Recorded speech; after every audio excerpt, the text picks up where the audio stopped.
Oh, hello and good evening. Thank you for joining the DLD After Dark live stream. Now, I know what you're thinking. A little bit of music, a little bit of a background picture, a little bit of a logo, a little bit of a, oh, Dark's changing. He's a YouTube professional now. No, I just like to add a little bit of flair on, a little bit of pizzazz. A little bit of pizzazz, baby. But bro, look at that. Look at that. Oh, hold on, let me move this. Sorry, shooting out of New England. A little bit of pizzazz. It's taken me the better half of a year to get my own merch. Up until this point, all I had was my own semi auto key card shirt. Um, but let's go ahead and get into it, y'all. We got a great show coming to you live. Safe Line Live. Kim Light. Always first, as you are. I don't know how you do it. I don't know how. I mean, I appreciate it. I'm grateful for you. Thank you. And you, sir, earn a crisp high five and a thumbs up. Look at that. Then we got Slim223, Toy Town Inc. We got Opie. And Opie, I heard, unfortunately, that your quote state did some backdoor BS. That unfortunately there'll be a magazine ban with no grandfathering in your state, and I am terribly sorry to hear that. The best advice I could give is to openly break the law. I'm sorry. To follow the law is what I meant, and to peacefully protest those things that you disagree with, because that's what Jesus would do. Moving along, Toy Town Inc. What's up, brother? And we got whoopsies. Didn't mean to throw that out there. We got where was I? I lost it in my chat. My bad. See, y'all be talking. We got Flying Rich in the building. What's up, brother? Good to see you. I want to ride. What up? We got Detective Jan Kimbo. Good to see you. CNT Designs. Good to see you, brother. Sport Brand. Good to see you. Good to see you. Man Against the Marses. And we got some dude named Dark, says Pen 15. Inappropriate. Am I right? Am I right or am I right? And then Toy Town with the calculator trick. Again, we talked about this. John Morris, good to see you. Homemade chicken noodle soup. Salt, pepper, potato, spices, stove, oven, cooktop, treadmill. AA Outdoors, what's up, brother? Good to see you, man. Swamp Dog, what up? What up? Craig Licka, Savinity, good to see you, good to see you, good to see you. And look at all these channel members, channel members. We got Zach Kai with the Toxic Patch Co. If you need patches and you need them to be toxic, here's your guy. Holla at your boy. Who else we got? Yeah. Shooting out of New England. What's up, brother? Good to see you. Evil SD. Good to see you. Good to see you. Good to see you. Kurt 24. GC9. Agorizer. He says, hello, Glowies. Luke him light to the death of me. You know what I'm saying? The Armsman. Good to see you. 310 2A. What up? Vanessa Kitty. What up? ADX. I'm just going to call you RDX, if that's okay. Because RDX is explosive. West Coast. Just kidding. Excuse me. And if any of you guys did not see hold on, I got a little sidetracked by this. DLD wants to go nut to butt on the bike. You know me too well. So if any of you guys had not seen Trollworks out there, we've had him on the show before. He got a new sign, okay? And the new sign was made by CNT Designs. Go check that out on Instagram. That is fire. Oh, JST Supply. Wanted to jump in and say, Tactical Toolbox is super based. Now time for bed. JST Supply, we love you. We are with you. I've got a wall of your products behind me, and it's great to see that you're here and stuff. So We miss you, and I want you to come back on. I want you to come on right now. Here, Rich, say hi. How'd you do that? I was just sitting here. I actually hacked into your computer. Again? Yeah, say hi to Jordan. Which is Good thing, my hands are clean, no lube on them, and, it wasn't doing anything. you already I watched. mean, I was cleaning guns and lubricant. I mean, that kind of lubricant. ages is what I meant. Ages. Love you guys. The support has been amazing. Thank you, Jordan. We love you. We're with you, and show me some love by give me a big discount on a ghost gunner. That would be love. Otherwise, we're just friends. Damn. There you go. Let me introduce you to Rich. Ich nifus middle HP CBK stoked for that Rich, but want my margin first. The toxic and I print ish going to be fire. Yeah, man, I heard y'all are doing a little thing. That's what's up. Craig Winter says, JSC. I like that. The GD Bacon. What's up, brother? Good to see you. Channel member. All you guys. All right. I got to ask Man Against the Masses a question. Did you look at your IG? I sent you a message earlier. Hold on. Crypto Pirate. What's up, brother? Okay, sorry. Go ahead. Ooh, Crypto Pirate. Okay, so DLD After Dark. I made homemade soup from a AA battery, some wire, and a clothespin today. And if anyone out there has let me say this first. Do not disassemble batteries, okay? 9-volt batteries, you can. It is reckless. It is 9-volt batteries. 9-volt batteries are okay. You can even do AA's, but don't do it. Nobody do it, okay? You can find a AA. Oh yeah, don't do that. Roughly this shape here, roughly this shape, and you can take. So if someone were to disassemble a AA battery and they were to pull out the lithium in it, and they were to say drop it into water, sometimes it can be, and sometimes it could be, and sometimes it could be. It's very difficult to gauge your reaction, but it will be energetic in nature. I promise you. Even if it is just spontaneous. Sabar Prince, who tries to blow his finger off for views, just like Kentucky Ballistics Jr., is calling somebody else a pyro. What I miss? I was watching his stream. I was laying some seriously witty comments. He just like, totally. Gang. I still miss it. So what? He tried to blow his hand. Instructions not clear. My AA battery core turned my water into lemonade. Yeah.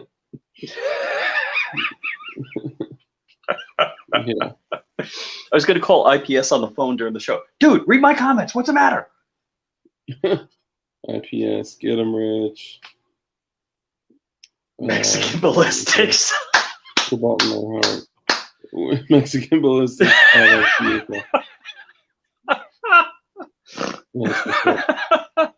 Oh, that's definitely a one snort laugh. That's definitely. Like the elemental metal. Hold on, what are we talking about? So, Dark, I'm surprised at your chemistry level of knowledge in things that we commonly talk about, like the chlorine generator on my pool, which is basically a Hoffman apparatus, and it has electrical plates. Maybe I should be asking Vanessa Kitty. I think she already answered this. It splits the sodium chloride molecule in water into chlorine. And I know when you put sodium in water, it explodes. So how come I don't have a pyrotechnics display out at my pool when the chlorine generator runs? I gotta say, a couple things. Number one, look at my hoodie, everybody. I want everyone to acknowledge it. Okay, I spent so long waiting for this hoodie. Okay, I got it. Oh, and it's so good. It's so good, and they're cheap. They're cheap. They're inexpensive. Actually, let me do this. Quit feeling yourself up, dog. There you go. Or no, that's not it. That's not it. My bad. All right. So Vanessa Kitty says because sodium makes hydroxide instead.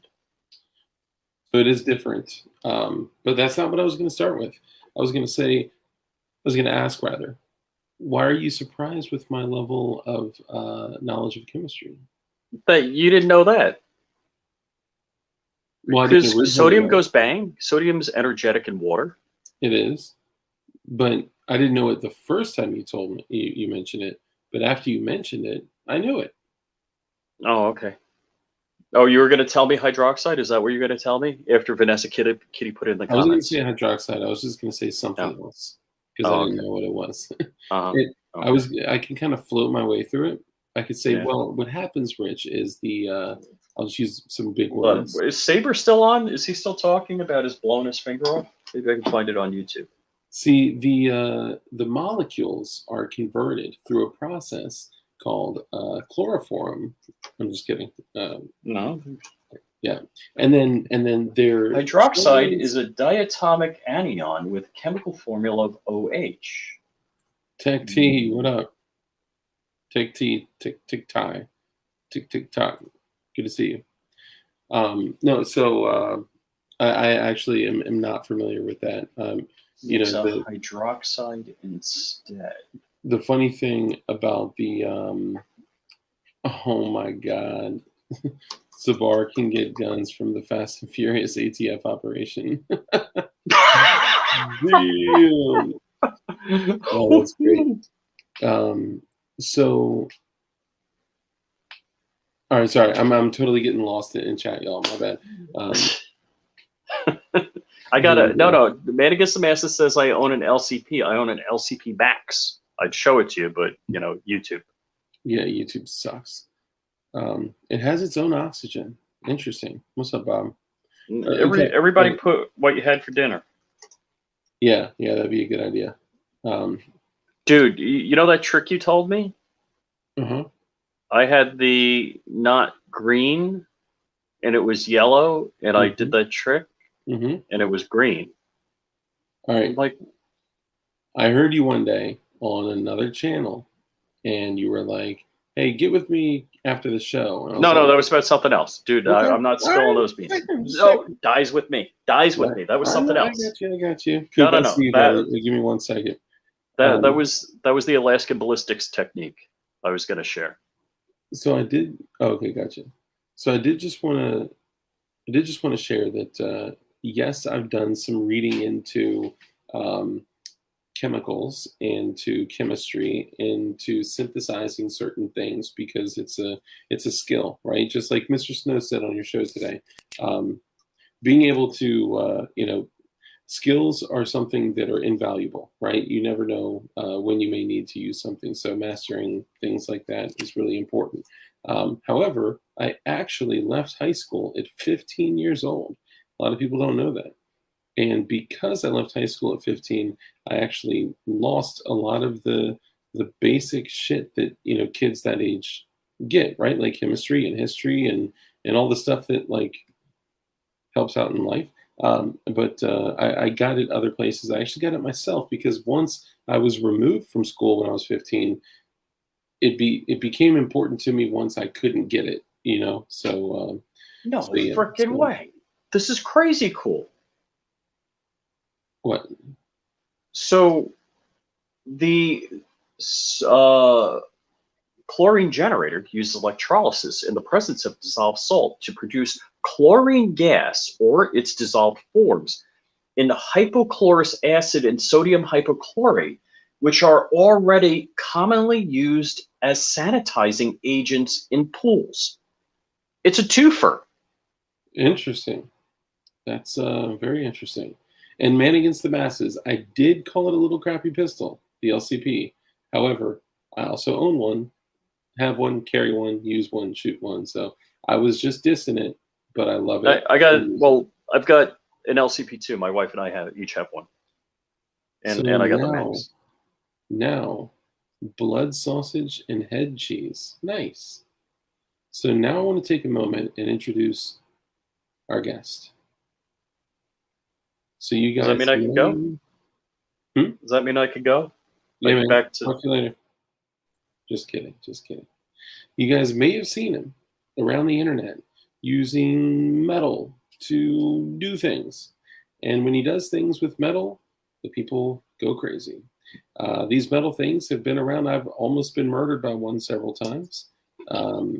It's there's some stories. There's a little bit to unpack with that, but I've almost been killed by something he made with metal. And he uses metal. Is as it bullets? to Is make the right at bullets for 100, Jack? Jack. It is CNC Designs. Sup? What's up, brother? Cool. What up, What's my boy? happening, guys? Good to see you, man. Appreciate you What's taking been the going time. on, man? Oh, just living the dream, man. I thought it'd be a great opportunity to have you back on. So my original guest had to reschedule to another day, so I was like, you and I were talking. You're saying Sabar Prince? Sabar Prince was your original guest, and he blew you off again? Yeah, he had to do some 4473s for all the guns he got from Fast and Furious. Oh yeah, he's gonna be busy. Yeah. But then at the end, they don't actually process the background check. They just retain them to make it look like they were legitimate transactions. He won't be taking too much time. He doesn't even have to fill out a multiple. Sabar Prince needs to either do a coffee mug or a T-shirt that says Mexican Ballistics. Oh, dude, that would be hysterical. Yes. And then say like, just put a taco in it or something like that. Just put a burrito in it. No, Or is it enchilada? fajita. Oh man, that's great. I don't know. What I don't understand about, all right, there's a couple of foods I don't understand. Germans, if they invented pasta, there'd be one kind and that would be it, and it'd be perfect. There'd be no shoot me reason. out there. Yahoo got with me. I'm talking to him now on Instagram. Oh, cool. Nice. Hell But yeah. Italians did pasta, and there's 1,000 different versions of it, and it's all amazing. What up, But Angels? Mexican food is the same 3 ingredients. So although Italian pasta dishes are mostly the same 3 ingredients. I think it's I think it all has to go back to World War II. Is that it? No, I'm just kidding. No, I was gonna go really deep and prolific with it, but then I was just saying that I'm joking. So I think it's like culturally, it's culturally different, right? Like some like for German, for an example, like Germans are totally fine with like one thing that's good, that works, that's simple, and it's Look just at the like, 911. That's it. They invented the perfect Porsche, perfect sports car. That's it. They're done. Go home. Yeah, more like. Although, mind you, can I tell you about the fallacy of the Porsche? The Porsche 356, the inverted bathtub, Barry Porsche's first car. It took them, the Germans, who are really good at mechanical things, 356 drawings to come up with an inverted bathtub. That's why they had the Italians do the 911 body. Jesus Christ, that's crazy. Check Zach's cup. We create the area noodle. Yeah. So a couple things. I did want to hit on some current events. I think it's important. Also, I have a Dude, hold on. I'm going to give away a free patch, a free squadron patch, to anybody that can tell me what the Porsche 911 was originally going to be called. You keep talking about cars. I think a lot of people are going to leave. I might leave. Don't. And Vanessa Kitty, make your own pastas, because Vanessa Kitty makes everything. I think she made her husband. So Heath says ammonia and bleach do not mix, and some other guy says they do mix, but not in a good way. Wink. Yeah, it's makeshift. Jeff Cron got it. Jeff Cron, dude, hit me up at orders@flyingrich.com. I'll send you a patch out. Nice. That seems like all right. Here's the bonus. Jeff Cron may get it. What can I send Jeff Cron? I'll send you something else if Jeff Cron gets it. Why was it not called the 901? I'm betting if you know it was called the 901, you know why it was not called the 901. Hey, Elite 3D came in here with the 901 second. All right. Why 901? Yeah. Well, all right. So the Porsche 356 was the Porsche 356 because it took a German 356 drawings to come up with an inverted bathtub because they're that good at design. Engineering, different story. Oh man. Oh, nice. I have 12 duck eggs to make pasta with this weekend. Dude, that sounds good. Did she make her own ducks? That's the next question. She did. I think so. While Petey Ralph was 3D printing ducks, she was actually crocheting them. Uh-oh. Is Man Against the Masses saying he won a patch and he never got it? Is that what he's saying? Dude, hit me up. You got... Yeah, I think, and there are some people out there that I actually owe stuff to. I've unfortunately been having to not... Jeff Cron doesn't know why the Porsche 901 wasn't the Porsche 901. New duck source, nice. Yeah, I have no idea. I don't do cars. I do cars like when I need to drive somewhere. Like if I need to drive. See, where is Farmer James out there? This is for Farmer James. That's like guns. As much as I love AKs, I'm not the one who can look at an AK and tell you the make, model, the year, and everything. Oh, I don't know. It's pointy. It goes bang. That's, as far as I know about AKs. I know guys who can look at the headlights of a car and be like, "That's a '57, whatever." And I've never been that dude. In the dark. And tell you how to adjust the carburetor. So it's like John's talking to me about a truck, and I'm like, "Oh yeah, 54 Chevy pickup truck. That's a 250 straight six, 2-barrel carburetor." 3-speed manual transmission, shifter on the stalk, drum brake, single master cylinder. What else you want to know about it?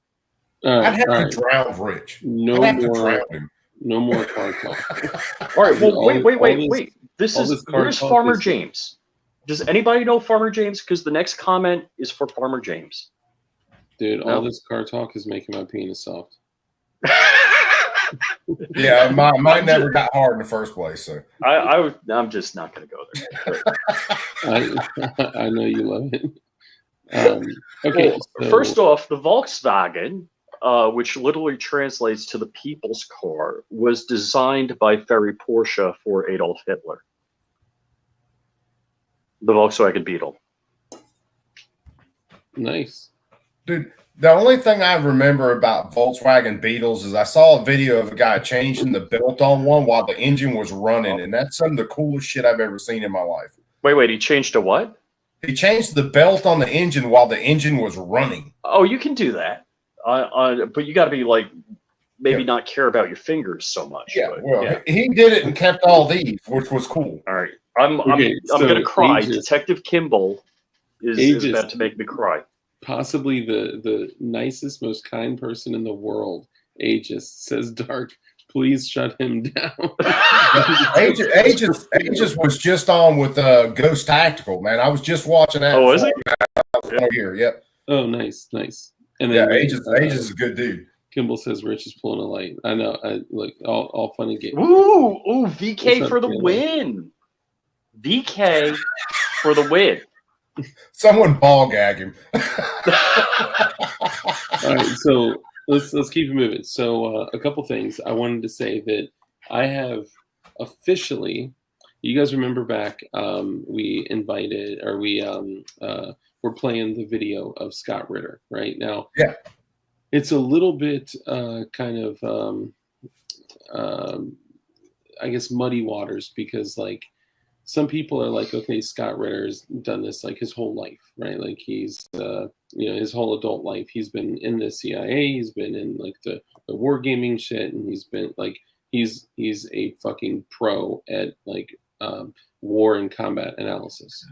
And the other part of it is that he's had some things in his record. He was kind of smeared professionally, politically, and It's odd, though. He was also smeared. His reputation was ruined. He was totally shit on, fired, and all that shit when he stood up and said, "No, there are not WMDs in Iraq, and this is a lie." And then he gets his life destroyed. Well, there was yellow cake Iranium. Well, Oh, Jesus Christ. Uranium. And no kidding about the yellow cake uranium. A good friend of mine, when they were over there, they were moving like 55-gallon drums of that shit around. He ended up with a cancer that destroyed his kidneys that's directly related to that shit. And the military won't cover it because they don't want to admit all that shit went on. So he's on disability now. He's making it. He's doing all right. He's making it. But yeah, he's on. Sorry, I'm laughing about the comments. And yeah, that shit wrecked him. Damn. But see, you know what? That's why a couple of reasons. I did the ASVABs and I qualified for the Navy Nuclear Power Program, and I never went in because of dumb crap like that. You're their property. Yeah, you are. It's all the stuff with burn pits going on. It's not to lead the conversation. All the stuff with burn pits going on and stuff right now. Yeah, nuke that guy. I can't believe he's talking off-topic shit. Get rid of him. Yeah, just fucking nuke me. I mean, come over here and shoot me. I need some sleep any damn way. I'll let it go for another 12 minutes. I'll give you what Rich had. I can't do what Rich had. I can't. Well, unless we're talking like legal shit. That's the only time I can go that damn long. Well, the interesting thing here is that I've started seeing that Scott Ritter, although a little controversial, has some good information, has some interesting perspectives. And when I have a guest on here, you know what I do? I bring them on and I interview them. And usually what I do is I am very limited in how much I speak. They speak, like I'd say 70% of the time. I speak about 30% of the time. And I get them to talk and just kind of give information. And usually, like, okay, here's an example, right? So Flying Rich was saying one day, he was like, "Oh, Dark is having Babyface P on." But I don't really need to watch it because, like, I know everything about Babyface P, right? Then I have him on and he's like, "Holy shit. I just learned, like, so much about somebody that I've known for years." And what were you saying, Rich? I've been to Babyface P's house a number of times. Once he even let me in. Yeah, well, that whole stalking charge is a bitch, isn't it, Rich? Oh, yeah.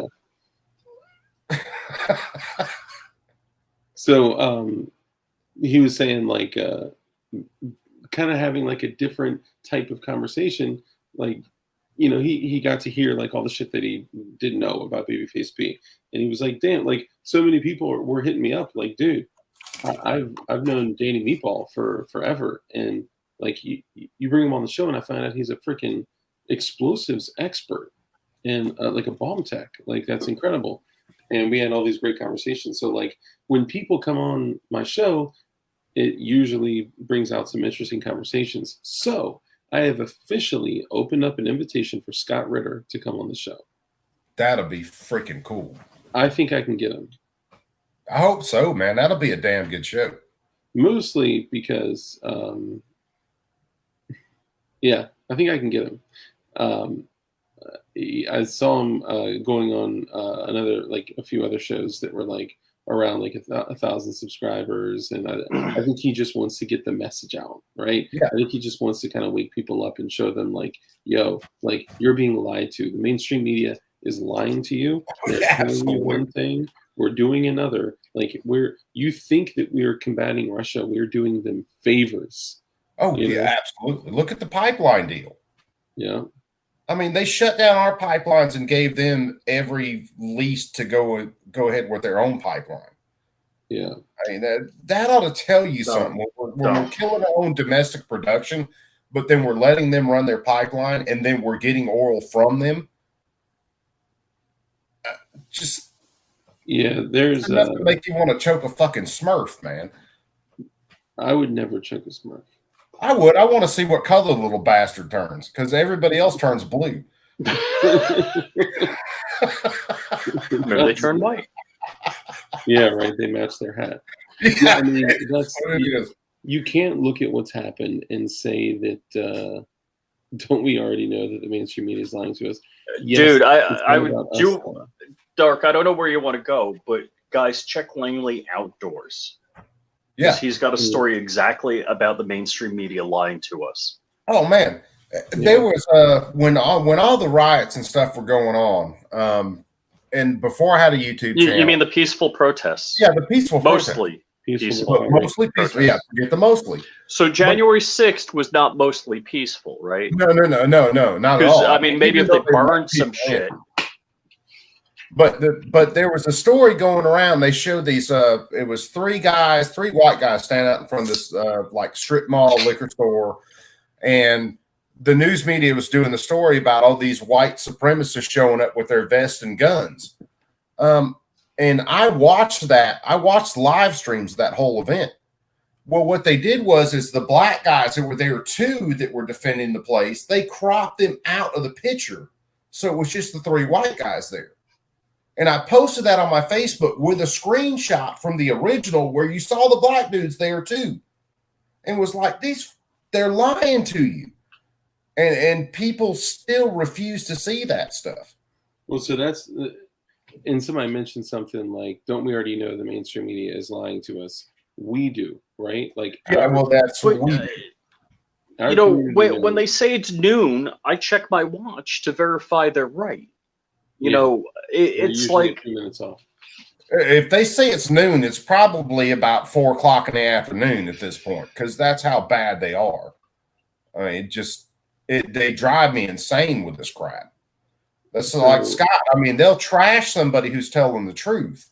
They will do everything they can to discredit him. Oh, he kicked his third grade teacher. You can't trust him, even though everything he said is right. Yeah, that's their job, man. But to address what was said, like, yes, like we know the mainstream media is lying to us, right? That's simple. That's kid shit, right? Yeah. Most people literally take what they're saying as gospel with doing zero. Research.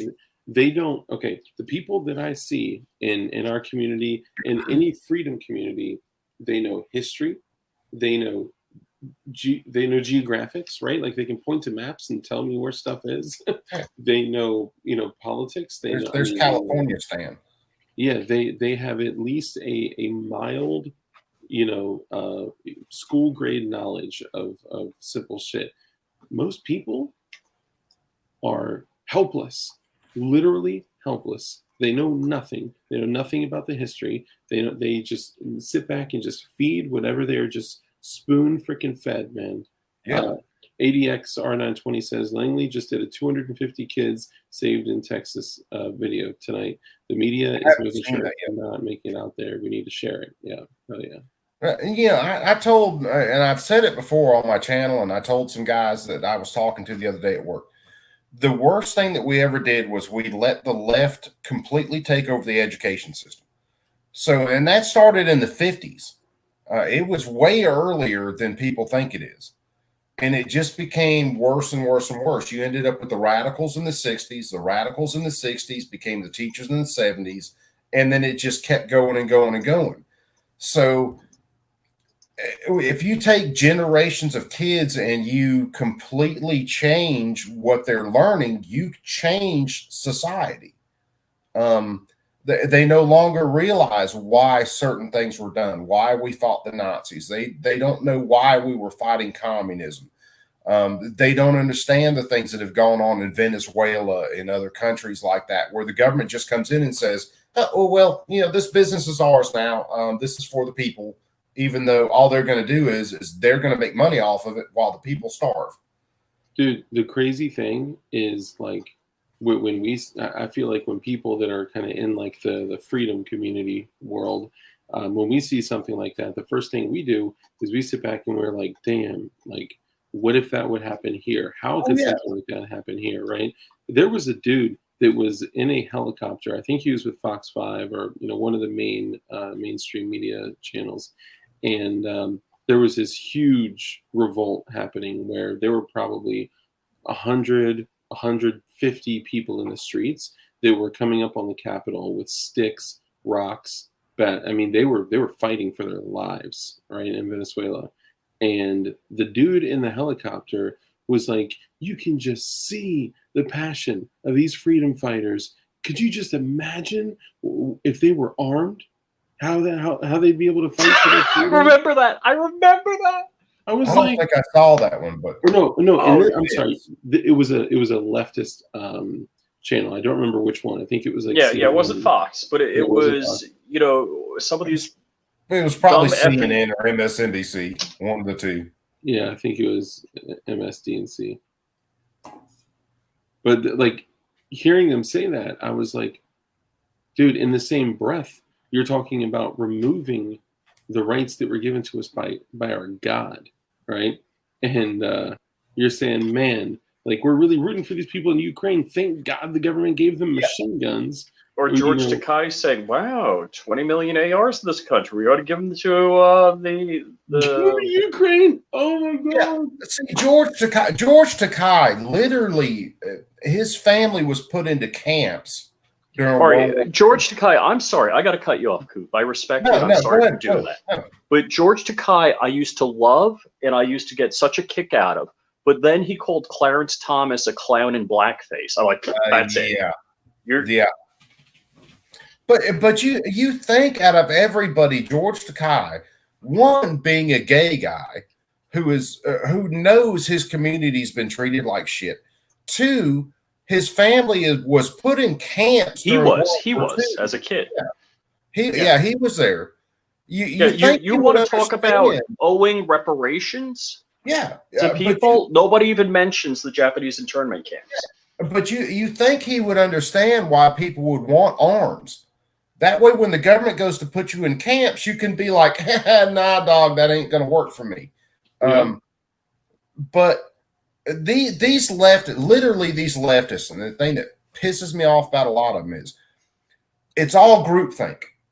These people talk about being the anti-fascists and all that.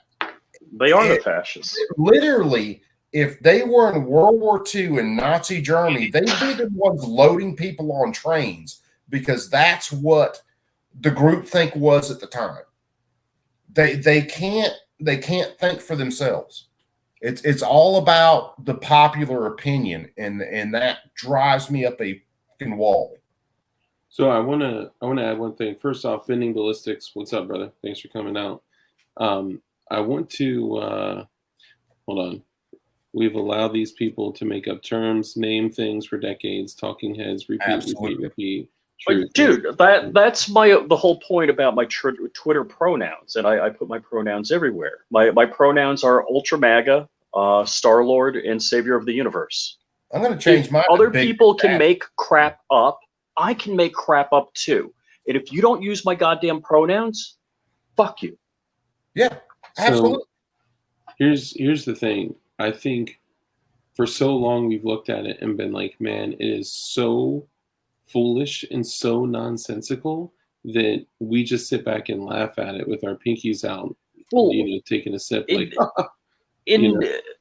know what? It's because people like Coop and you and Crump and whoever else, everybody watching, thought they were crazy.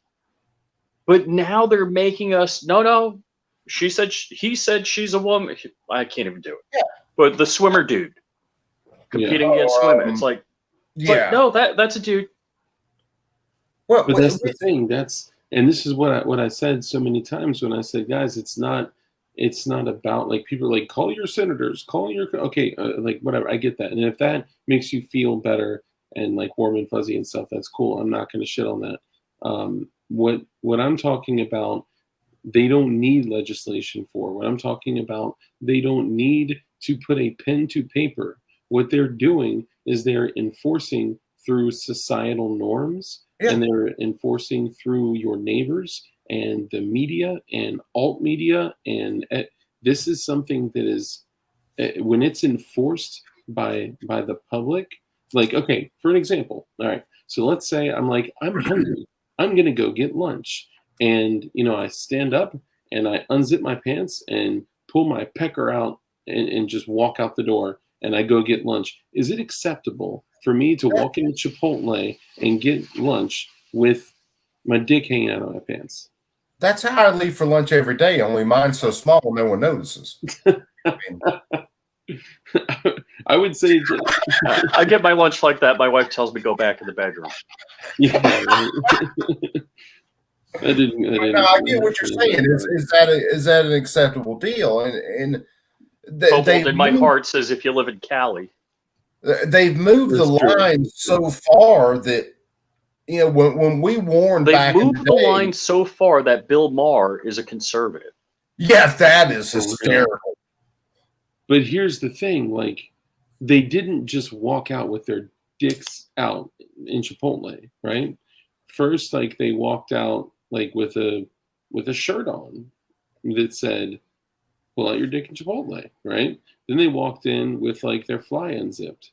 Then they walked in with like their boxers kind of, you know, like out a little bit, yeah. Yeah, just a little bit of window opening. Yeah, a little bit of free air conditioning, right? And then you know, see little curly cues. And then like the next time they walk in. No, there's no curly cues. It's full fur on my butt. It's like a bear's ass. Well, he wasn't talking about the butt there, Rich. I mean, I know you ain't got any hair up here, but yeah, went somewhere else. But I imagine that anybody that's walking into Chipotle with their dick out, I can just picture those. But the opposite happens. The opposite happens. You mean people going to Chipotle without their dick out? No, with their ass out. Well, yeah, that's been forever. That's where you wear your pants around your goddamn knees. And do you know where that came from? I'm sure Dark knows the answer. That was prison. That was advertising. Oh, okay. Coop, you've been to prison too. All right. I just figured Dark was the only one that went to prison. Damn. Yeah, actually, jail is very different than prison. No. I was. Well, that's a long story. So there's another level to it too, which like in mostly you know, more poor urban and you know, urban city like areas, most of the clothes were hand-me-downs. So they would, you know, give bigger clothes down to the littler kids, and they would just have to wear them, right? So a lot of the people walking through like urban areas and the city like areas were sagging their pants like on accident, you know. But like the whole like pants like and like lifting one pant leg up, like a lot of people don't know what the one pant leg rolled up means, and that used to mean that it means someone is carrying a handgun.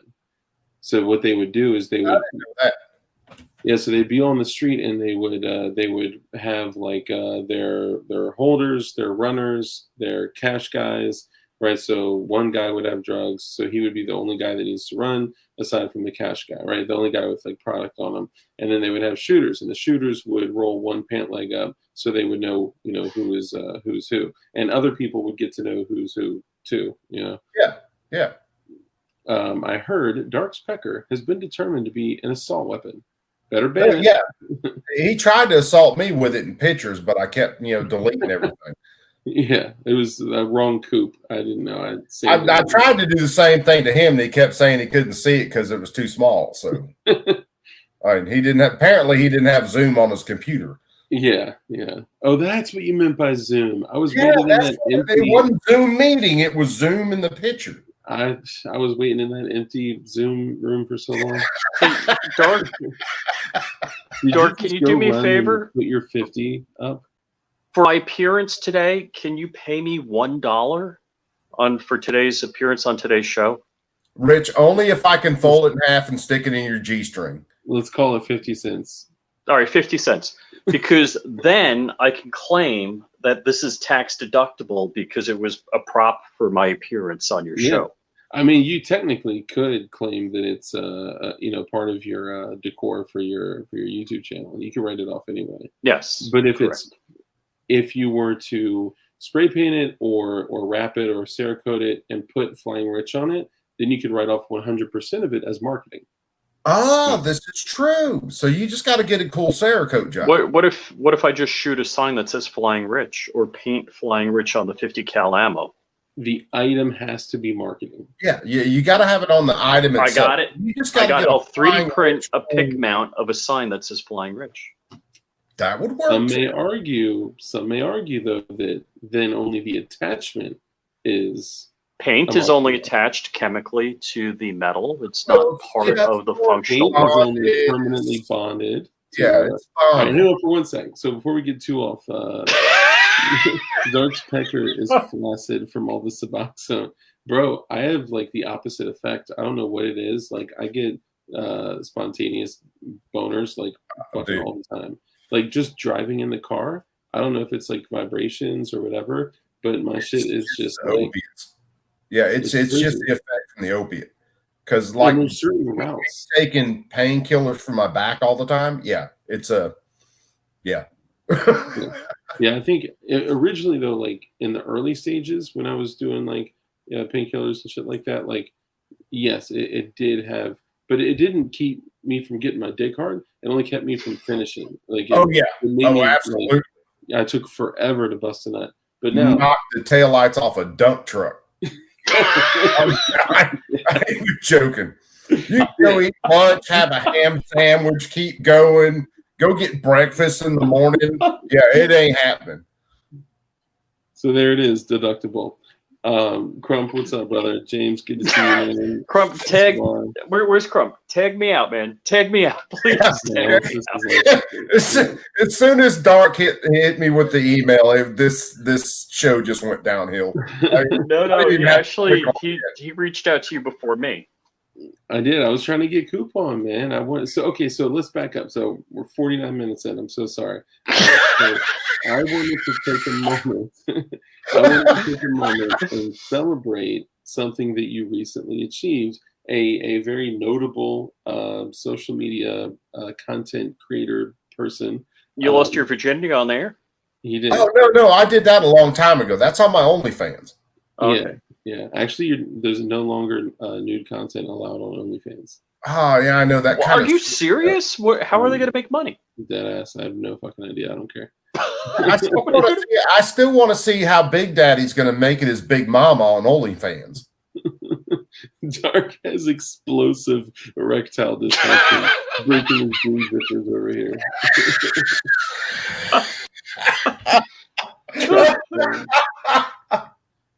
Oh yeah, Dark show. Vanessa Kitty for the win. Do you have a hardness tester? Is it Rockwell 56? It's Brunel hardness. That way you got to hit it. With Brunel hardness, you actually have to hit it and make an indention. I only have one, and she's in bed.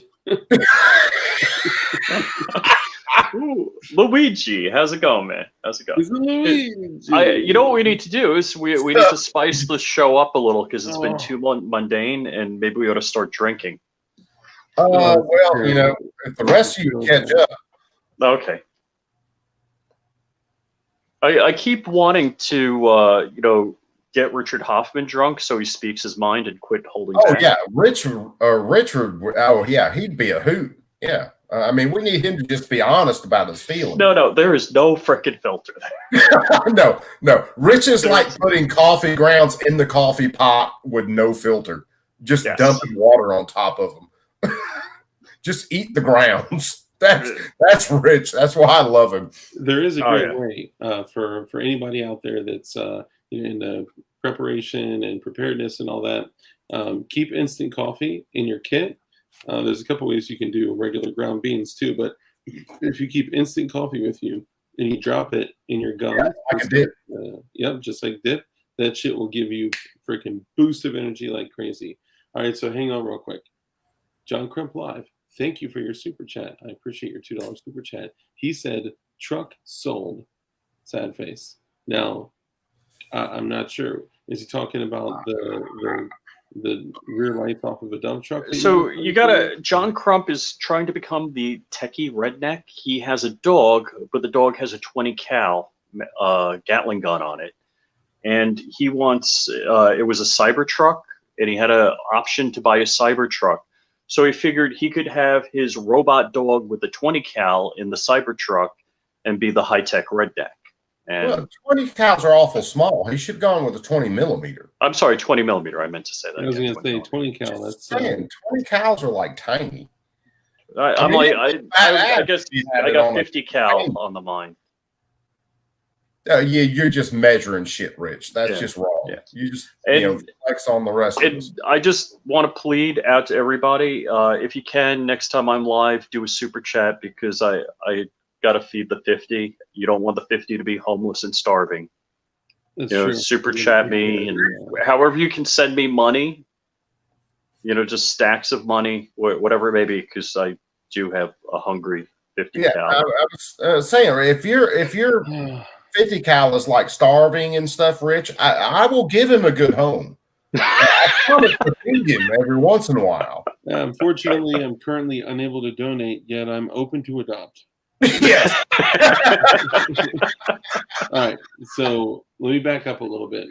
I wanted to ask you guys for a favor. Wait. Can I tell you a funny story that happened this morning? No. No. That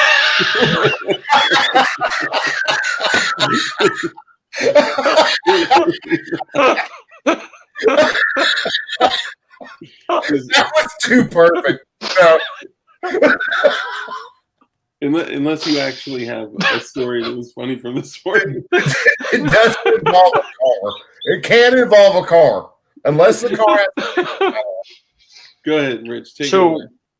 usually I eat breakfast after 9 a.m., but I eat breakfast right after 8 a.m., which happened to be really good because at 8:45 a.m. the power company turned my power off. So in case you're wondering how I can afford a 50, it's because I don't pay for the electric. Well, yeah, that always saves you a little bit of money. Yeah. He said Thanks to propane lanterns and he was like calling his neighbors like, hey, is your power out too? They're like, no. Yeah, my neighbor's like, no, power's on. I'm like, no, power's on. Huh. Like I checked my emails from yesterday. It's like, by the way, your bill is like, what do they say? It's like something late, you know, like not dangerously late, but they said my electric bill. The good part about it is within under 5 minutes of me paying them for the full amount that was arrears, they turned the power on. So the bad part is they normally don't cut your power off till you're delinquent for like. Well, so I don't know. I'm on a balanced bill pay, and I was like paying it. Like there was a payment 31 days ago that went out, but apparently I was a month late. So I guess I was like 61 days late. Well, yeah, that would explain. That'll do it. You know, I saw that. I'm like, check passed in the mail, whatever. You know, I figured that was the situation. And because I could see on my bank account, you know, like 30 days ago, a payment went out to the power company.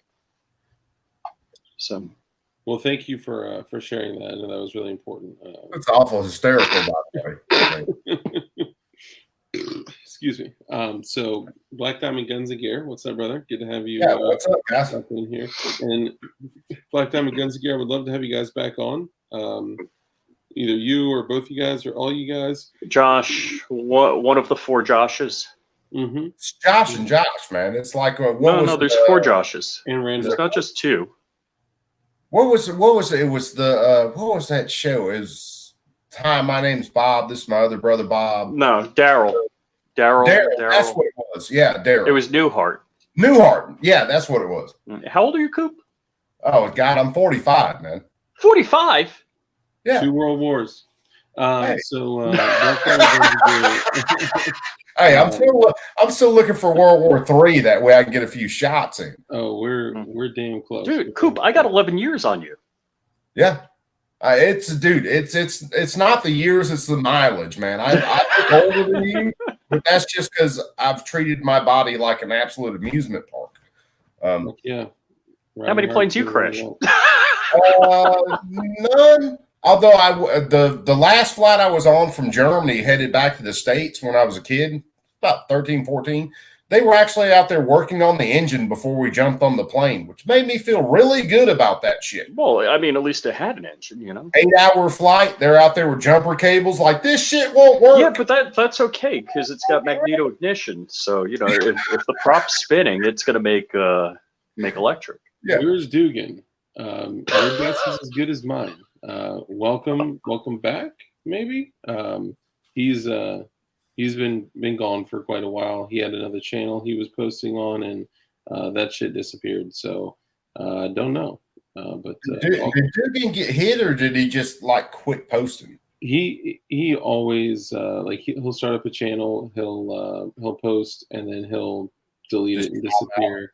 Then a few months later, he'll resurface, and people will start like resharing, like, yo, Dugan's on here posting.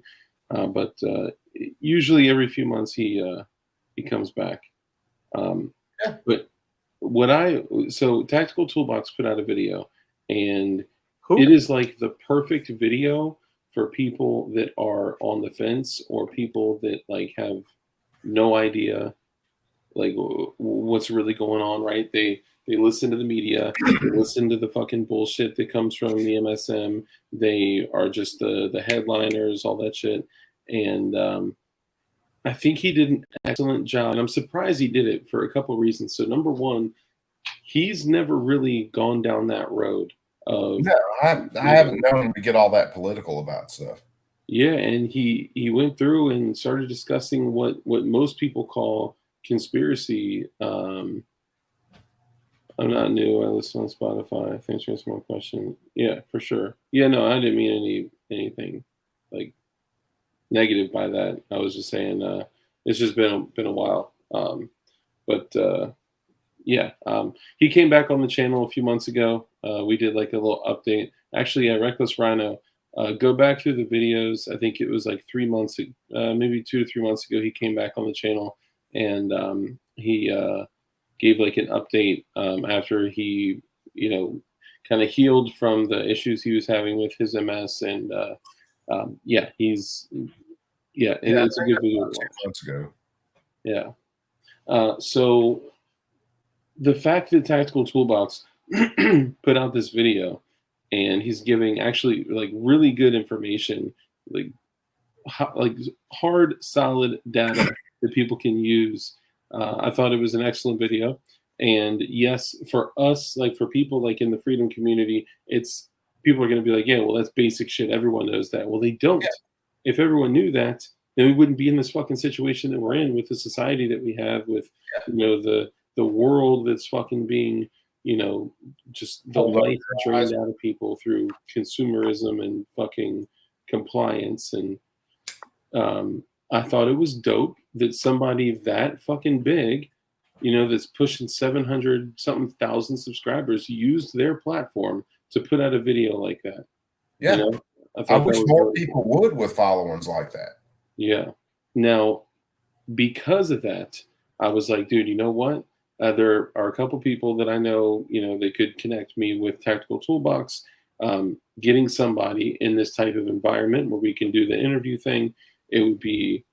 I know somebody that slept with him. We don't want to know what your Tinder account is. Or Grinder. I'm sorry, I got. Was it Crump? Yes.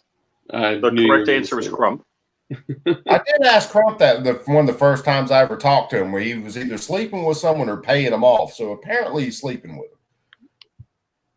I made it to 60 so I could find y'all. Oh yeah. Vanessa, I'm sorry. Yeah, that's. I'm terribly sorry to disappoint you. Hold on. Agorizer. Rich, can we please hear what Dark has to say? So thank you, Agorizer. Thank you. Somebody stands up. No, I'm kidding. So he did a smiley face emoji. We're all good. So what I'm going to ask of you guys is a little bit of a favor. Okay, I got a screen share here. I'm going to pull this up. So I went and I posted on his channel, and you'll see here, if you go to Tactical Toolbox and you go to his most recent video, it is titled "We're Not Ready for What's Coming," and that he might delete it in 24 hours. Now, the total clickbait. Yeah, I think so, because it's been like 36 more than 24 hours. Yeah, and he still hasn't deleted it. But it's also got over 500,000 views. 1 and 2, he didn't monetize it. So yeah. Wow. I respect that. He said in the beginning, he was like, I'm not monetizing this. I'm getting this out because it's information I care about. And I don't want to profiteer off of the untimely deaths of the children like these politicians are. That's money right there. Yeah. Well, it's actually not money.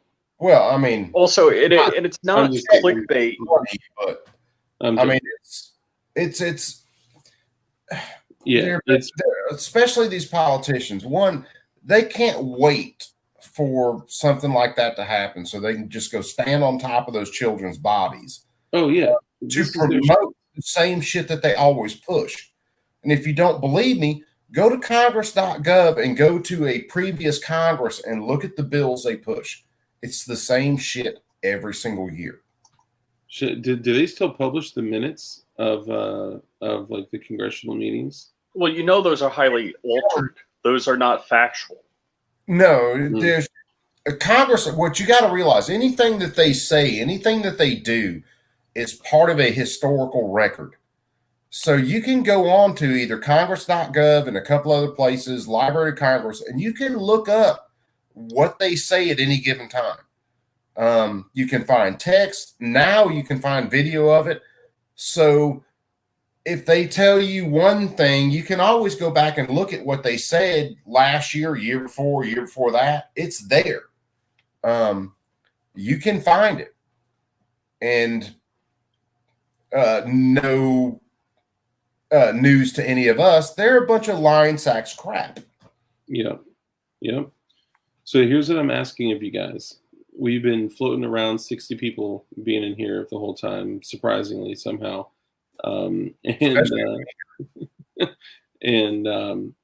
had, because I was impressed with the video from Tactical Toolbox, I went and I posted a comment. Now, the comment says, man, I got to say, I'm really impressed that you're using your platform to speak out about these incidents. I would love to have you come on my show to discuss if you're open. Let me know, man. Grateful for your channel, brother.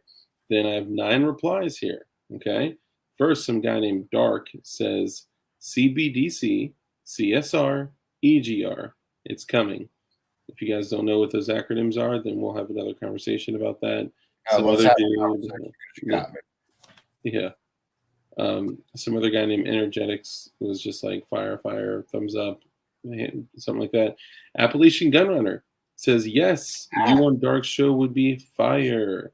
Dirt McGirt said, I'd love to see him on DLD after Dark to speak on this long form. And then, of course, I said, thanks, dude. Thanks, man. Appreciate it, brother.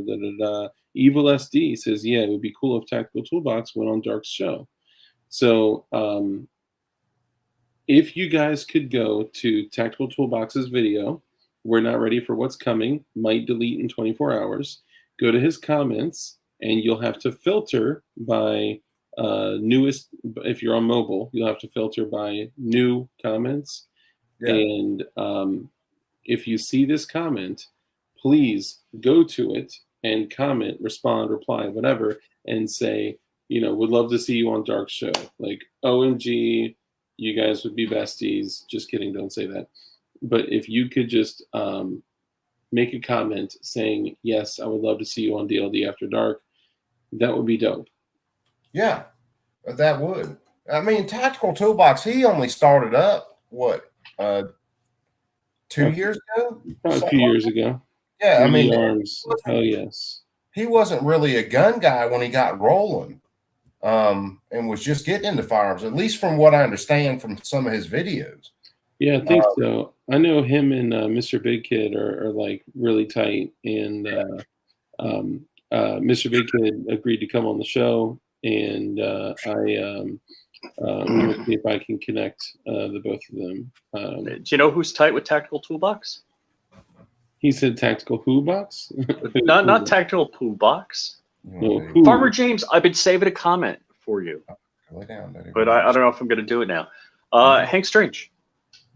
Oh, okay. Word. Yeah, I could reach out to him. I really never heard of the guy. Must be a Fed. Tactical Who Box? Yeah, what's up, Farmer James? Tactical Toolbox, man. I found his videos probably about a year ago, I think. And he was just doing typical reviews on builds, what he was adding to a gun. And his content's really good. Yeah, it's good shit, man. He's done a great job. He's he's a no BS channel. Like, it's not just I mean, I'm not like in love with his stuff. Like, if I see a notification, I'm not like, oh, I gotta watch that like right now. But Yeah. it's been a good channel of good content, and he's honest, and he seems to be a person of integrity, which is important to me. Wait. Can you post Vanessa Kitty's last comment? Is she speaking in code? I'm not sure I understand that. Sensationalistic antics for what? No, it says, yes, Mike, my system is functioning well since I replaced the fuel cap. Yeah, I see it. Is that code? Is she speaking in code? No, sounds like she's talking about fuel system on a vehicle. Oh. Vanessa Kitty, well, EGR in my world is exhaust gas recirculation. So here's what that means, guys. Let me go back here real quick. I'll just go back. I'll take us out. So if you see these acronyms, it says CBDC, CSR, EGR. It's coming. Now, that's what some guy named Dark said. CBDC.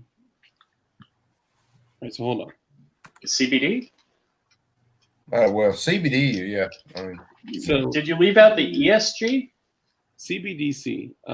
So some people would say when all these things are happening in our lives, when the mainstream media is going crazy, just informing us of all these terrible incidents that have been occurring, when mass shootings are up, when killings are up, when crime is up, and there's just constantly just bullshit in the mainstream media. I'm down with OPP. A lot of people would say that it's a red herring, right? Or that those things are red herrings. They're things that are explicitly meant to take your attention away from things that are happening, things that you may otherwise notice. So what CBDC is central banking digital currency. We are literally right now and I can't confirm that it is happening right now as we speak, but it seems that we are transitioning to a central banking digital currency. And you can already see it by the other two things, which are CSR and EGR. CSR stands for corporate social responsibility. Yep. Now, And governance. Wait for a second, take a step back, and think about this. Corporate social responsibility.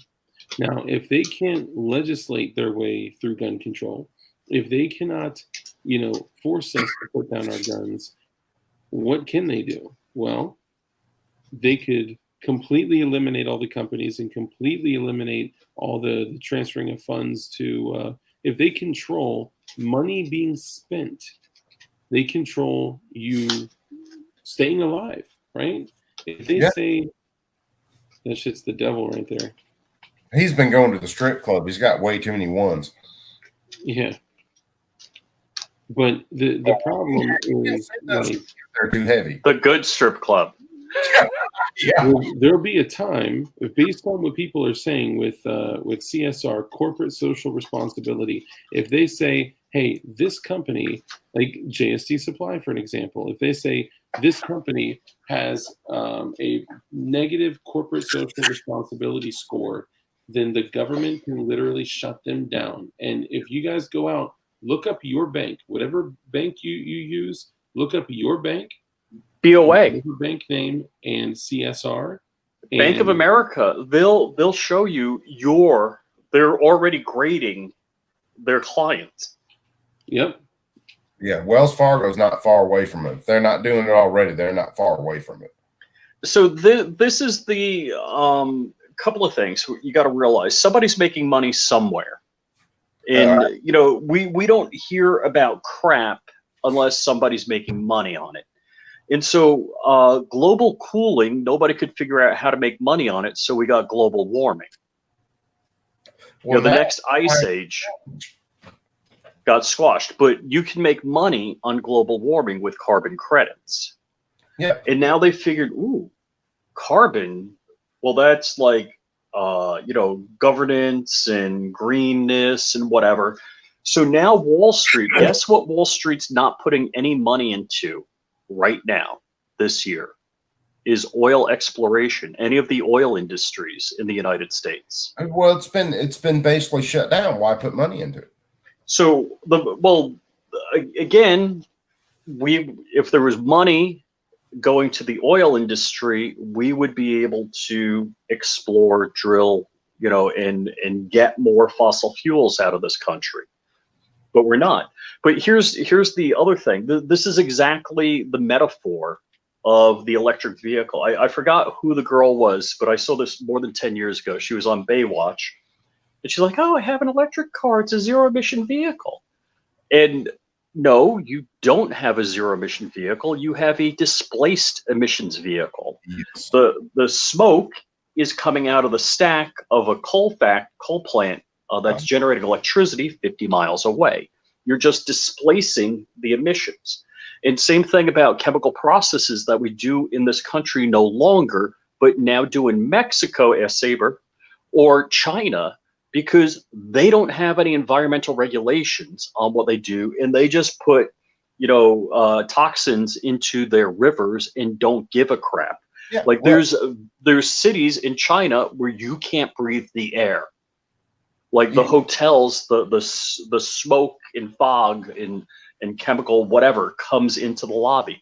So what we've been doing is displacing all of this shit. So we have like near zero toxic crap happening in the United States anymore. All of the chrome industry, all of the microprocessor chip manufacturing, all of that stuff was too toxic to do in the United States.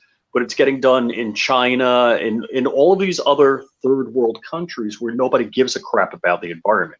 And that's the whole thing. That's the problem with this Paris Climate Accord is China has increased its output of CO2. They build, I think, every 3 days a new coal-fired plant in China. So they're actually increasing the amount of CO2 they're putting in the atmosphere while we've steadily decreased. Well, if you look at something like these electric cars, for instance, all the materials for these batteries have to be mined somewhere. Oh, all right. Another good point. You know how they talk about diamonds and rings, that it's not a blood diamond? Guess what? Every diamond's a blood diamond. There's no such thing as a diamond that's not a blood diamond. Yeah.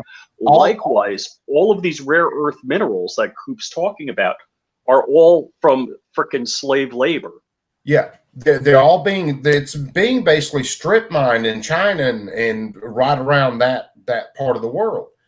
The other thing with it is those batteries can't be recycled. So whenever one of those batteries is taken out of a car, and they have a shelf life just like any other battery on this planet. Mm-hmm. So when they're taken out of that car, guess what? They're not being broken down in their components and recycled. They're just being stored because that material is so toxic. So the short of it is, an electric vehicle like a Tesla is actually more toxic and polluting to the environment than your rolling coal frickin' Cummins diesel. Yes. Yeah, absolutely. Because all the things that have to go into it. So if you have a coal-fired power plant, yes, it is putting out carbon, it is putting out a lot of other chemicals, but all of those can be absorbed by the environment. It may take a little while, but it's a very natural process once you get down to it. Well, look back to the way that we used to take all of our aluminum runoff waste from manufacturing aluminum, and we would literally load it on boats and take it across the ocean to China to dispose of it, and we would pay millions and millions of dollars annually. And eventually, I don't remember the exact year, I think it was in the 50s, at some point they had said, hey guys, great news. We are going to start applying something. We'll be treating our water with something that will protect your teeth from cavities. It's called fluoride, and it's great. Fluoride is actually aluminum runoff, and we just stopped paying for that to go to China. I want to address something, though. So Gerchop is now a professional on CSR. So he says that I am Cro-Magnon level stupid and I'm not educated enough to speak about any of this and blah, blah, blah. But Was he saying that about mind you, or? this is the same person that was in our chat several months ago saying, Dark, shut up. They're not coming for your guns. They don't care about 80%ers. They don't care about braces. So I'm just gonna say, like, Gerchop, you're welcome to be here and say whatever you want to say, but you also have to understand that, like, if you just logged out of the stream to search something on whatever search engine you chose to use, and then come back in to say that you know what something is, that's not doing research. No, If you look up what our country is going to do, we are going to go to a digital currency, 100%. We're going to go to a digital currency, and we're going to go to a digital currency while we are looking at government-funded programs that are grading the social responsibility of companies. And they're also getting, so there's CSR and there's ESG. They're looking at this from a societal standpoint, how socially responsible companies are and how environmentally friendly companies are. They're calling it a credit score because they want you to think, oh, Dark, it's only a credit score. They're calling it a credit score now, but look how that's going in China. Well, you look at all the firearms manufacturers, okay? When they call this a gun violence health crisis and all this other shit, well, guess we're at what? the bottom of the list per capita gun violence in the world. Absolutely. But the way they state things, because they're only giving you part of the numbers, that means that any of these companies that are producing firearms components, anything like that, well, their credit score just fell through the floor because they're the cause of all this violence. So guess who's going to get their credit cut? Guess whose banks won't finance anymore? Guess who won't be able to actually expand their companies? Won't be able to build, won't be able to buy parts to manufacture anymore?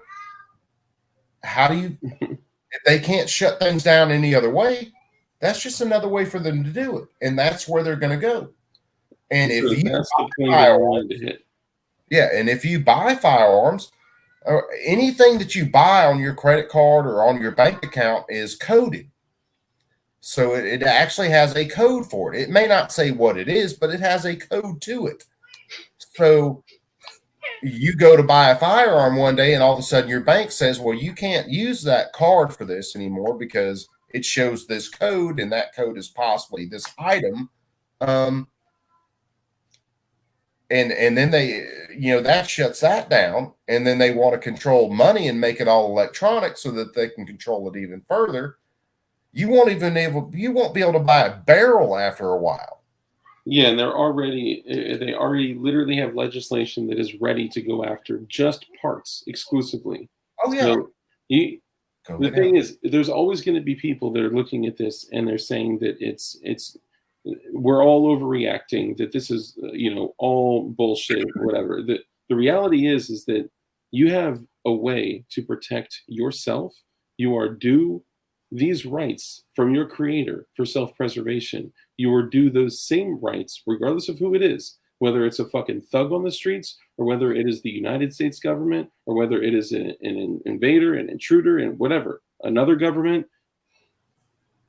Why would they desire to take that from you? Why would they be planning for over a century to strip you of the ability to fight back? And everyone always says, the people that are taking that stand, saying that, we're overreacting and then blah, blah, blah, blah. There is 100% rock solid proof. You got it. And if you didn't get it looking and studying over the last 100 years, you have it right here in front of you with this most recent bill that's being put through. So you can call me stupid, you can call me whatever. I don't care about that. What I care about is you getting the information and going and doing your own research to see that the government, and not, somebody said, not only our country, the whole world. That's right. The entire world will be in this position, not just the United States. So I misspoke. Thank you. So know that they will have the ability to keep you from purchasing firearms, and that's okay because we'll build them. And if we they'll keep you from purchasing steak. What are you talking about? Yeah, they'll keep you from purchasing meat. You got to eat soy only. Yeah, they'll keep you from. They will be able to literally control every single aspect of your life. They're talking about putting kill switches for vehicles. All I'm saying is that to retain the ability to protect yourself from anything, I sat down today and I listened to that video, and it's almost an hour and a half, right? And yeah, it's 90 minutes. And I asked myself, if we were to sit down right now, if we all were to sit down with the fucking Chads that found this, that were the founders of this country, if we were to sit down with our forefathers and ask, evaluate our current situation. Yeah, what do you think they would say? They'd say you're fucked. No, they'd say something else. Well, felons can't vote since time memorial, and now you're scared. Here's a couple of things just real quick. One, people say that they can't come after parts. I've read plenty of bills that are in the legislature right now that are exactly going after parts. And they're doing it in a couple of different ways. One is if someone sells a part to a gun and that gun is used in a crime, they want to go after anybody who had anything to do with that gun, parts and all. The other one is to just basically make it to where you would have to do a 4473 if you buy any gun part, period. Yeah, any major component like a slide, a barrel, a trigger. I mean, frame, you name it. Think about it. When they mentioned, when I read off one of the bills the other day, basically they even mentioned the pins that hold the components in. And the other thing is, these people were fucking jumping on GOA the other day for posting, well, there's nothing in that bill that says you can't disassemble and reassemble your firearm. Wait a second. If I buy a parts kit, what is a parts kit? It is a disassembled firearm. That's all a parts kit is. So if I break a firearm down into its lowest components and then I reassemble it, that would make me a manufacturer under that.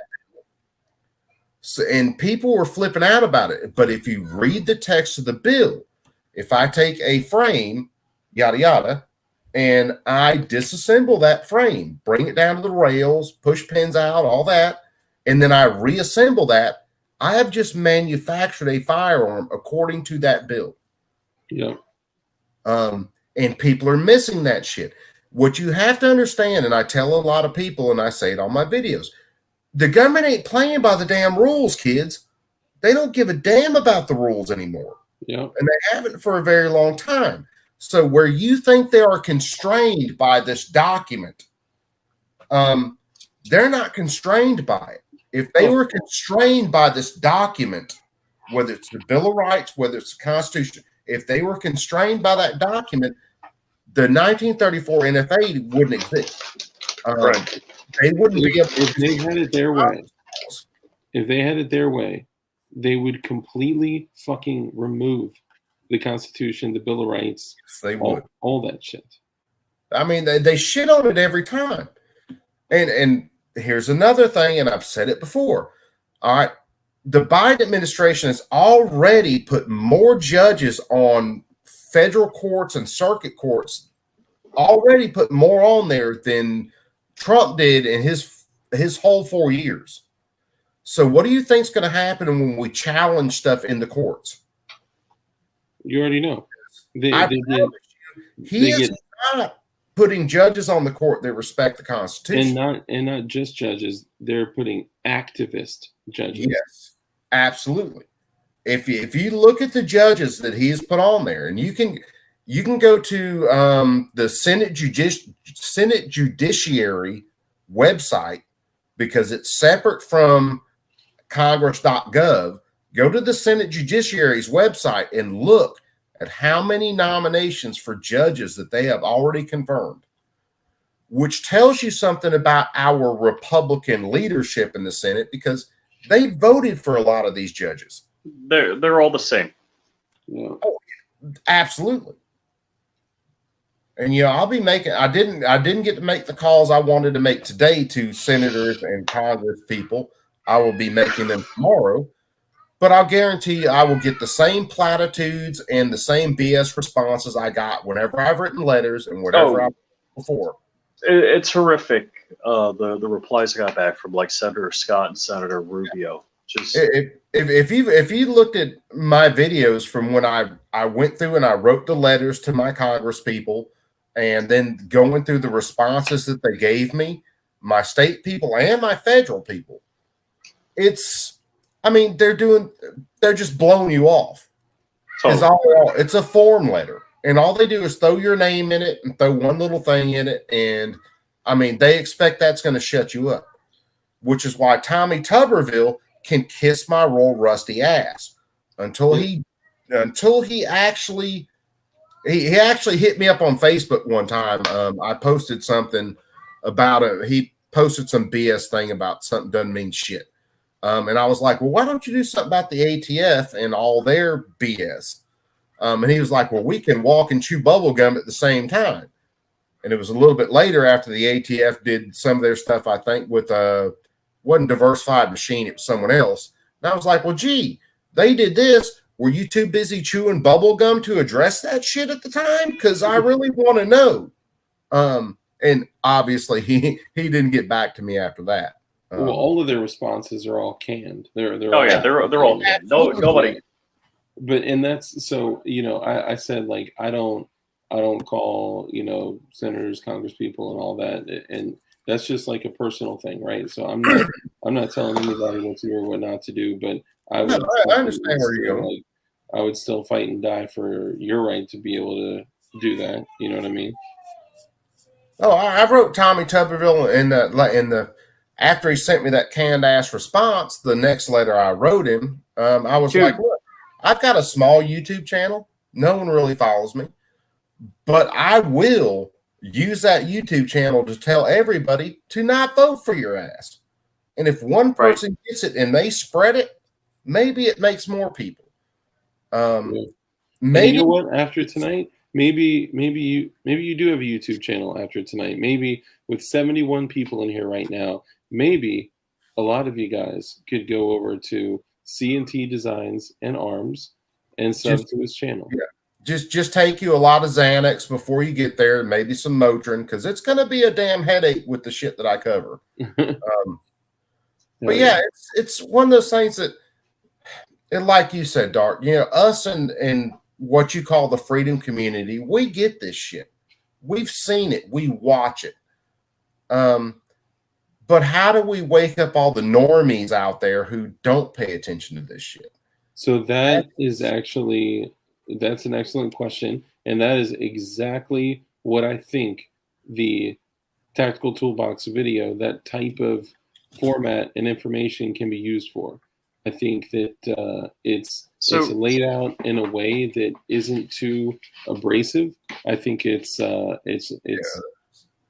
laid out in a way that it would almost be like difficult to, in the beginning, it'd be difficult to determine like if they're coming from like a pro-gun or anti-gun, kind of framing in the beginning.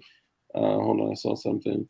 Yeah, Kurt said, "Be ready for some long streams." Yeah, be ready for some long streams, because even if I'm just covering a bill that these people are putting through, some of these bills are so damn long. There's no way to cover them in like a. But they do it that way. They intentionally do it that way. Yeah, that pisses me off. This federal government was created on 4 pieces of paper. Now they're large paper, but we have multi-thousand-page bills now.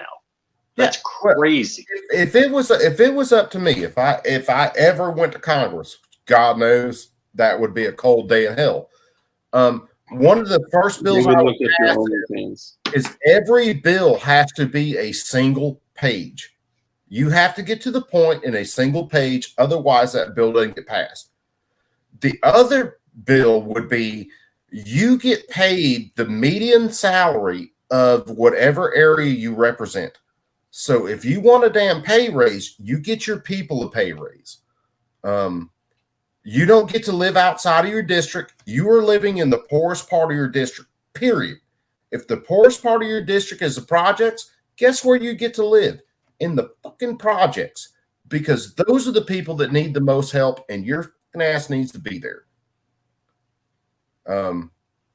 These people live in their, they may represent a very poor district in a state, and they're over there making a couple $100,000 a year on top of their book and deals, end up millionaires. shady deals, yeah, and they end up millionaires while the people in their district they're supposed to represent are still stuck buying freaking knockoff Kraft macaroni and cheese trying to make it every day.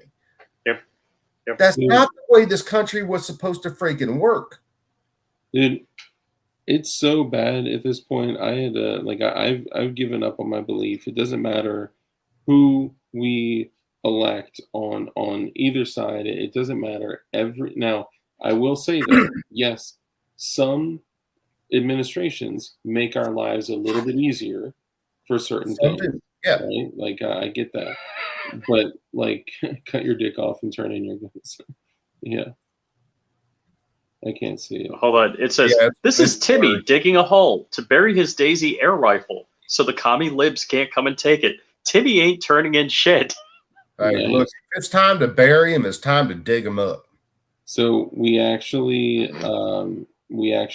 will be having a shirt come out that is very similar to what you just said, only it's going to be straight up fucking dark DLD style, and it's going to be money. That's why I did that plasma cut, which, I sent that one to Corn Pop for his donations. I don't have boating accidents. Yeah. And, that was a joke and it was funny, haha, for a little while. Yeah, I lost all my guns in a boating accident. No, I don't have boating accidents. I haven't lost any of my guns. They're right fucking there. If you want to come get them, my advice is bring a whole lot of friends, lace your boots up, maybe hit a liberal neighborhood on your way here to warm up. Get a little stretch in, because I ain't giving up shit. See, but that's the thing, though. And here's the crazy thing. This is why I want to give this information to people, regardless of their agreement with it or not. Yeah. We will not be so lucky as to have somebody knock on our door and say, we're here for your guns, right? Like that happened, right? In different countries and different times, that happened, where they knocked on the door and said, we're here for the guns, right? And looking at the future that we are going to, we will not be that lucky. We will not be given that opportunity to fight back, because what will happen is they will be literally digitally fucking tracking your ass, and they will hit your bitch ass jaywalking at a fucking cross street, like on your way back from your lunch break, walking back from work, where you're not prepared to fight back. They will literally digitally track your ass and put out a fucking bench warrant to where you get pulled over for not using your fucking turn signal, and boom, you're fucking donezo, because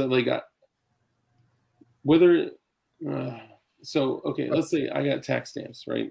Now, my tax stamps are registered to me. They're registered to a revocable living trust, but obviously I'm the owner of the trust. Like, it's not that difficult to figure the fuck out, right?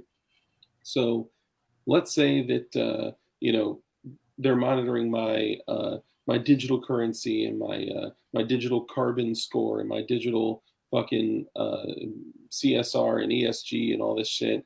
And I become flagged in the system, and they're at the same time doing this, turn in your guns bullshit. And I'm like, boop, I'm one of the guys that didn't turn in their fucking guns, and I get pulled over. Boom. It's like that, Now, I know that's a stretch, but Biden says the economy is as vibrant and healthy as he is. Yeah, that's about right. Yeah, it's about as vibrant and healthy as a limp dick. But now I'm totally fucking stretching it out there. But if 20 years ago we were to talk about the capabilities of a fucking cell phone right now, and the way, it's insane, dude. we never would have fucking believed it. No, We never no. would have been like, yo, you'll be able to plug in a fucking micro headphone with no wires, and by the warmth of your ear, it'll know it's inside, and bloop, it will turn on right away and start automatically playing whatever YouTube video you left off on. Like, that shit's a fucking dream. Yeah, I mean, It's you're totally talking about, unrealistic. you So know, to and, say and in the future, 10 years from now, 15 years from now, 20 years from now, whatever the fuck, 100 years from now, that they can't digitally track somebody and, execute a bench warrant and fucking arrest somebody and then go to their house and take all their guns, or clearly they're positioning themselves to do shit like that to some degree with the fucking red flags and all this. dude, look at these domestic terrorism bills that they have right now that are going to pass. All right, this is nothing more than a giant GPS that tells everybody where I am at all times. And everything you say, everything you text, every phone call, every text message. That's why a lot of the times I use Signal for most of my texts with people I communicate with. You think the CIA didn't write Signal? Well, they might have, but Yeah. I mean, come on, let me dream a little bit, Rich. God damn, why you got to piss down my neck? Everything is a fucking op, man. It really Club says, I know how to break machines. Yeah, we got an app for that. But I feel like everything is a fucking op, man. If you look at these domestic terrorism bills they have now, if you actually read them, and I've covered them, they're nothing more than domestic spying bills. If you think the Patriot Act was bad, these are way worse.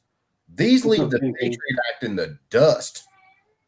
So let's see. Hey, Ting Ting finally showed up. What's up, Ting? But yeah, if you think the government isn't there looking at everything that you do, I mean, I know a guy, his son, after like a Falcons game or something, posted something about blowing up the stadium because the Falcons lost shit game. It's about 2 years ago. The next day, the fucking FBI was contacting him saying, we need to talk. Mm. And it was a joke on social media. There wasn't anything big.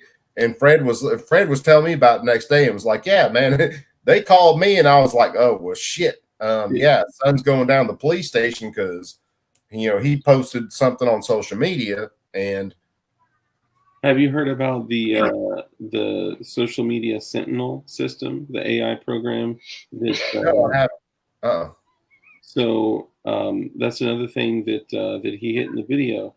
But basically, they have an AI program that is called a social media Sentinel, where they have some algorithm going through taking every single profile and every single post from they all geofence the it. Students. What's that? Yeah, so they geofence all of these things to an area around a school. Yeah. And that's how they figure if people are posting like, hey, I'm gonna do something stupid. Yeah. Well, so they profile, they geocache all the data, and then they profile who would be most likely to commit acts on a school like we saw in Uvalde. And there were actually several posts by this dude, and there's a whole nother level to the shit, because with Uvalde there was another incident 4 years prior, and somebody else, actually I'll say Savar, brought this to my attention like damn near 2 weeks ago, and he was like, dude, there was a couple kids, 2 kids that were actually caught in Uvalde, and they were communicating on school iPads about committing nearly this exact event. They were only going to use IEDs in the beginning, and then during the evacuation, they were going to This dude who did this shit in Uvalde, okay? If I showed a gun on this stream right now, YouTube would shut us down. Yeah. Without a doubt. I mean, within minutes. This dude posted, before he even did the shooting, posted that he shot his grandmother. Yeah. Oh, I shot my whatever he said, I shot my grandmother. And nothing. They couldn't find that, although they can find whatever I do. If I post something just calling someone an MFer on damn Twitter, they can find me in minutes and shut me down. Or if I just question Shannon Watts, which has happened before when she posted some dumb shit, I was like, oh, wait a second. Here are the actual facts. They banned me. Or if you start listing the scores of people that the Clintons have killed. Oh, yeah, the Clinton death count. Yeah, don't do that because, yeah, they're going to shut you down quick. But so this dude actually posted he shot his grandmother, and then it was like threats. 45 minutes, an hour before he actually did anything. And threats prior to him shooting his grandmother. So like, clearly the system didn't work, but I call bullshit. I don't believe that. Like, so Warsaw Patriot says, Dark, a 5-year-old got arrested by sheriffs for making death threats by text right after the Uvalde incident. I hadn't heard that one. I have to look it up, but yeah, that's they can find the image of a gun on a live stream. They can find me telling Shannon Watts she's an idiot and then posting facts, but they can't find people making terroristic threats, and they can't find child porn. Somewhere there's some priorities in their little algorithms that aren't right. Yeah. Could be, Rabbit. Guys, I'm going to blast. It's midnight. I turn into a pumpkin. All right, sweetheart. Have a good night. All right, guys. Hey, thanks for everybody watching. And, of course, follow Coop. If you don't follow me unless you're totally missing out. Oh, yeah.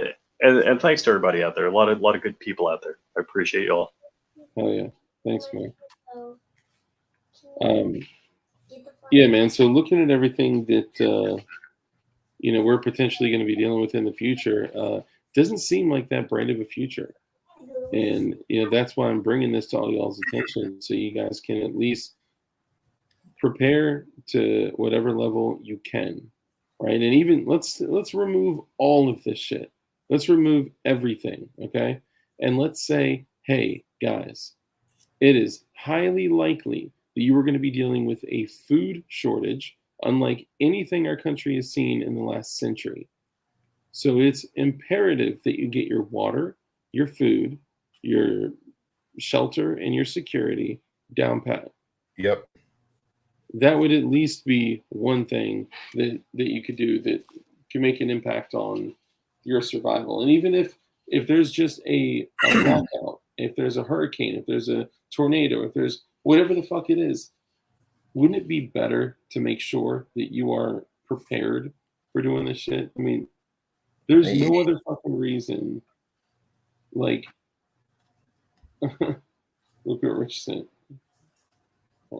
You look at today. His aluminum foil hat. you look at today, which typically I'll get up in the morning and I don't listen to like mainstream news. But when I get up in the morning, I'll turn on AM radio on my phone on iHeartRadio, and I'll listen to what's going on for about the first hour of my day. And you have our government talking about how good the economy is, yet inflation, they say, is 8-point-something%, which it's really about double that. And then they're talking about raising interest rates. And then they're saying that, well, we need to cool down these jobs. So more people actually need to be unemployed to cool down this economy. Even though we have more people unemployed now than we did 6 years ago. Yeah. If you don't think, hell, I told my mom and dad probably at least a year. It's been at least a year ago now. That stores were front loading their shelves to hide the empty shelves. So whatever they had the most of, they were actually spreading out across the front of the shelves, or in some cases, they were actually using displays to hide empty shelves. Shit. And it took a little bit, and then my parents finally caught on to it, and they were like, you're right.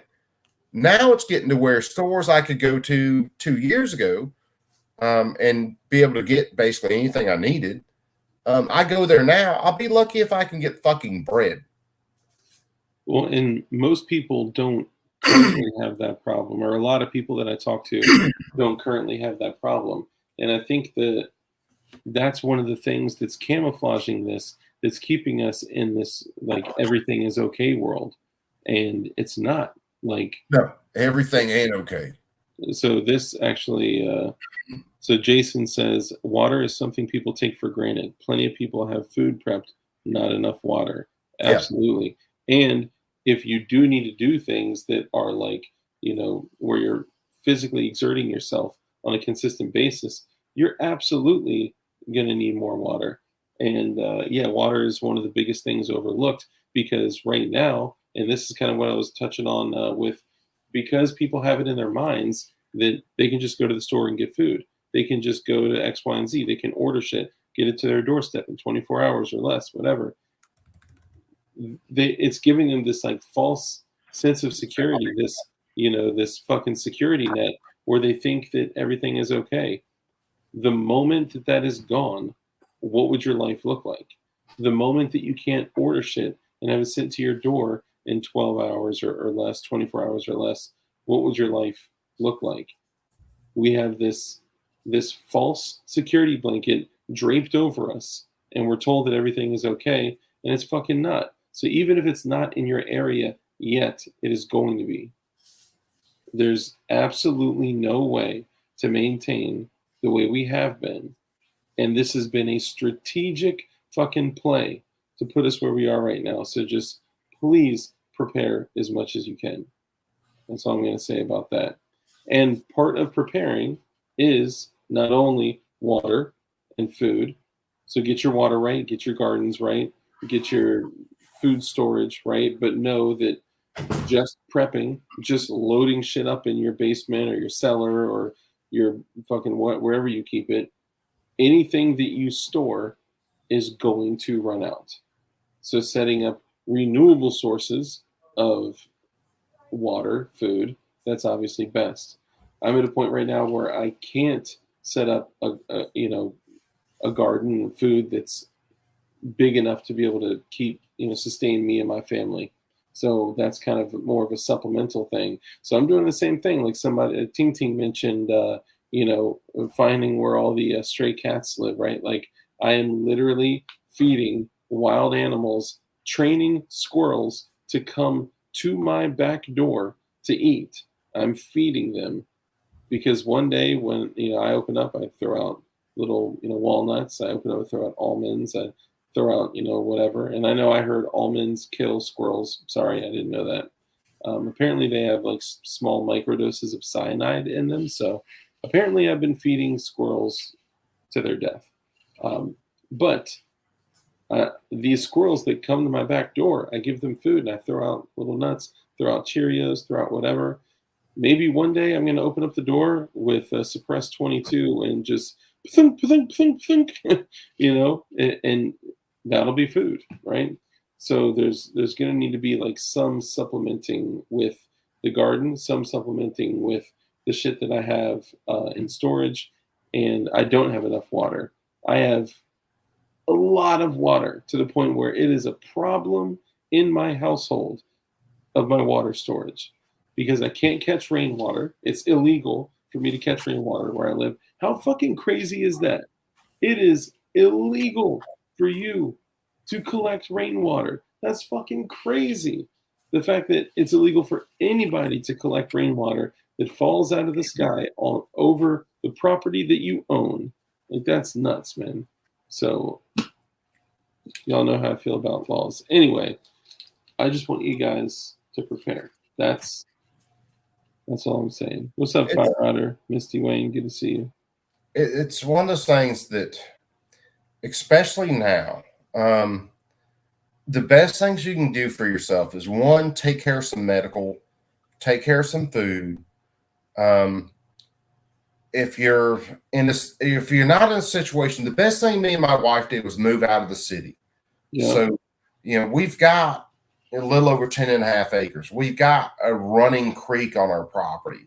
I've got deer. I've got animals running all around me. I've got chickens that drive me insane, but are cool animals.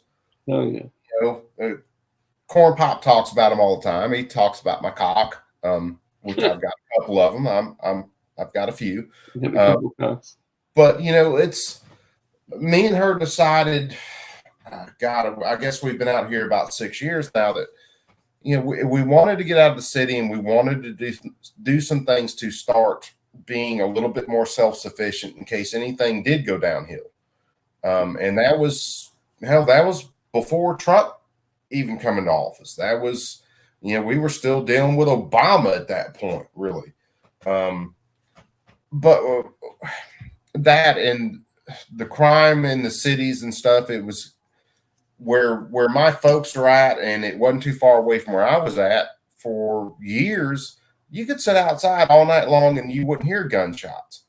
Then the city, in their infinite wisdom, decided that they were going to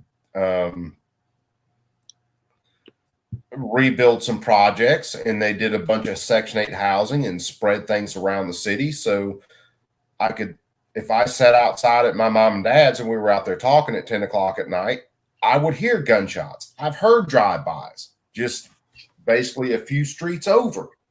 They spread it around the whole city. So me and my wife, when we got married, we wanted to get out of there. We wanted to get to a place where if I hear gunshots at night, it's someone out just goofing off. Like us at New Year's, if I want to go run 3 mags through a gun at night at 12 o'clock at night on New Year's, I mean, we do it. I mean, there's no problem.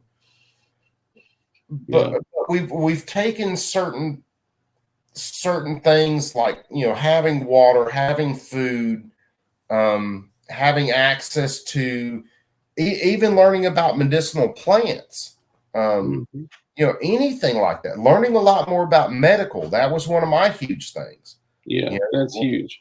Medical. So water and medical, I'd say, are the two most overlooked things for the whole preparedness community. Yeah, and for me, and Jeff Cron here, real quick, Jeff Cron, I didn't say that I don't collect rainwater. I said that it's illegal for me to collect rainwater. Yeah, this is my normal everyday bag I carry, like my computer in and my notebooks and shit for work.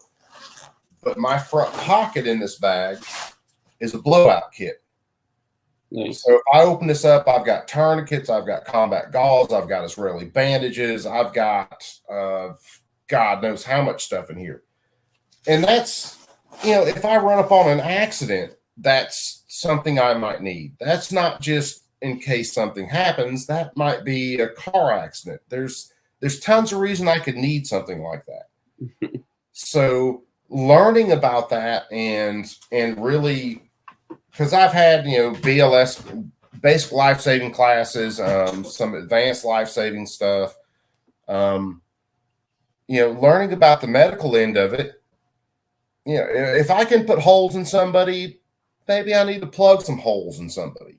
Yeah, and that's something in any of our situations that you could really need. And these are great kits too. These are the trainers, but they're live kits too. The bleeding control kits from North American Rescue. Okay, yeah. These ones, you open them up. I actually had to use one, so this one is unused. So you got a whole bunch of shit in here. You got your tourniquet. You got your the scissors to cut off garments. Yeah. You have your chest seals. You have 2 chest seals, and if you bring duct tape with you, you have 3 chest seals. 4 if you use the wrappers as well. And actually, so this one thing, a few people hit me up after we did the just kind of on the same topic of medical.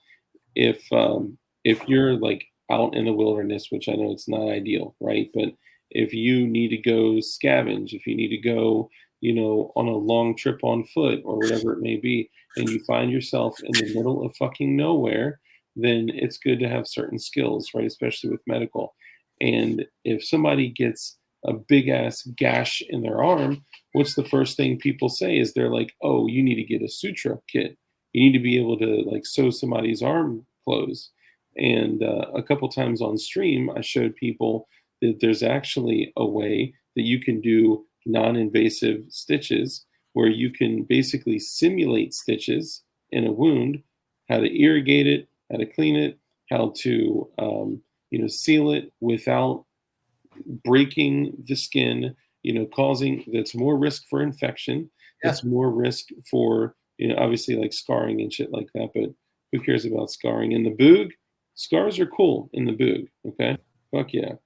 But like the non-invasive stitches, I'm gonna do another video on that where I may just do a short, like a YouTube short on it, where it basically shows you how to clean and irrigate a wound and close it up and bandage it in a way that people can literally still use that limb, still use that arm, not have to, have the risk of additional, pain, additional holes in their skin, and additional bacteria, risk of infection, and all that shit. And when I was going over that, there was actually a couple people that are in the medical community that were like, that is a great alternative to stitches.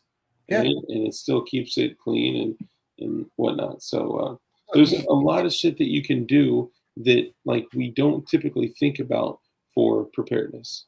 Yeah, I mean, you can use pine tar for a lot of stuff to seal wounds. Pine tar is an antiseptic. So anybody like me, I live in the South. I've got pine trees for freaking days.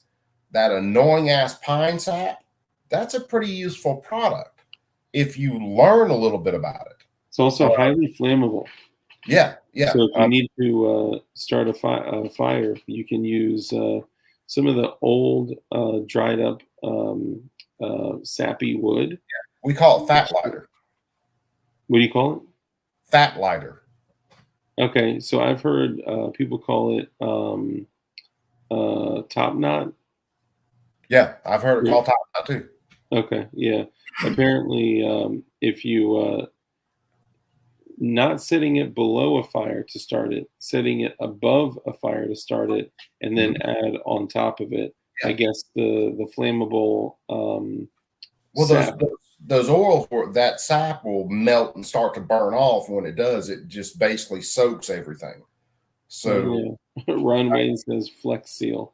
Yeah, don't Flex Seal any wounds. You can put it underneath and then put some on top, and then you get a really good effect for actually lighting a fire. Nice. Any kind of old stumps from pine trees and stuff, that's what we call as fat lighter. And it'll be hard as a damn football bat breaking it apart after that stuff kind of crystallizes. Yeah. But it works really good for lighting a fire. And like I said, that sap is antiseptic. So people don't realize your skin is the biggest organ in the body. Yeah. They don't think about it that way, but your skin is the biggest organ on the human body. You have what you call an acid mantle that covers your skin, which keeps out infections and will kill bacteria and all kinds of stuff like that. When you get cuts and abrasions, or like in my case for a welder, you get burns, you break that acid mantle, which leaves you prone to infection. So anything you can do to treat those areas, pine sap, there's a few other plants I can't think of offhand. Honey. But honey is another one. Honey's an antiseptic. Yeah, honey is great for shit like that. And I was telling you guys, like when you're looking at preparedness, you can start on a small scale, and those little they're like the size of ketchup packets. You could buy hundreds and hundreds of like honey packets. Yeah, there's so many things you can get, but just keeping a few of those with you for whatever reason. Yeah, the best thing is if you can get local unprocessed honey, that is the absolute best. It's good for allergies. Too. It's good for allergies too, because you can take small doses of it if you're allergic to certain ragweed or something in your area, if you take small doses of that local honey over time, it will help your allergies. And it is a very good antiseptic. Yeah. Yannick says white pine cones. I use that as a fire starter in the winter. Yep. Hell yeah. And Crypto Pirate says, bro, is that the method of using like 2 pieces of Gorilla Tape to close the wound and creating an irrigation channel? Yes, that's correct. Yep. So you essentially take 2 pieces of tape on the side, you push it together, and then you wrap your bandage over it. So you have constant pressure holding the wound closed. But before you do that, you completely clean, irrigate it. You can even shave your arm if you wanted to. Like, using the arm as an example. But you want to be super cautious because, like, one of the reasons why you're doing this is to keep things from getting in the wound. You want to irrigate the wound. Take the way I learned it was to take a 32-ounce bottle of sterile water, so water that's been boiled or cleaned, or water that's sterile or as close to sterile as possible. Hold it, several feet up in the air, like let's say 4 feet from the wound, and literally just slowly pour it on, irrigating the wound to clean it. And you want to get shit out of there. And even if something as simple as one of your own hairs gets in that fucking wound, your body is going to reject it, and it will naturally start to, start its defense mechanism, which is abscesses, and it could start an infection. So, Cryptopyrite, yes, that is that method, and it is way less invasive than stitches. So you're not putting additional holes in a person. You're reducing the risk of, what do you call it? Bacteria and abscesses, or what's the word? The more you keep the skin intact, the more you keep that acid mantle intact, the more your body will defend against viruses and bacterial infection. However, any foreign body in a wound, your body is going to attack. That's why burns are so bad, especially deep burns. Yeah. Even your own dead skin inside a wound, your body will attack as foreign matter, which triggers an immune response, which is white blood cells, fevers, inflammation, all that stuff. Yep. That's why when you get burnt, they go in and they debride a wound. They go in and they scrape out all of that dead tissue. Yep. And then they wrap it. If it's a deep enough burn, they'll wrap it with a sterile dressing to keep anything out of it. And dryer lint works great. Oh yeah, it's part of Corn Pop's thing, but dryer lint does work great. The other thing you can do is, and this has been brought up too on the channel a couple times.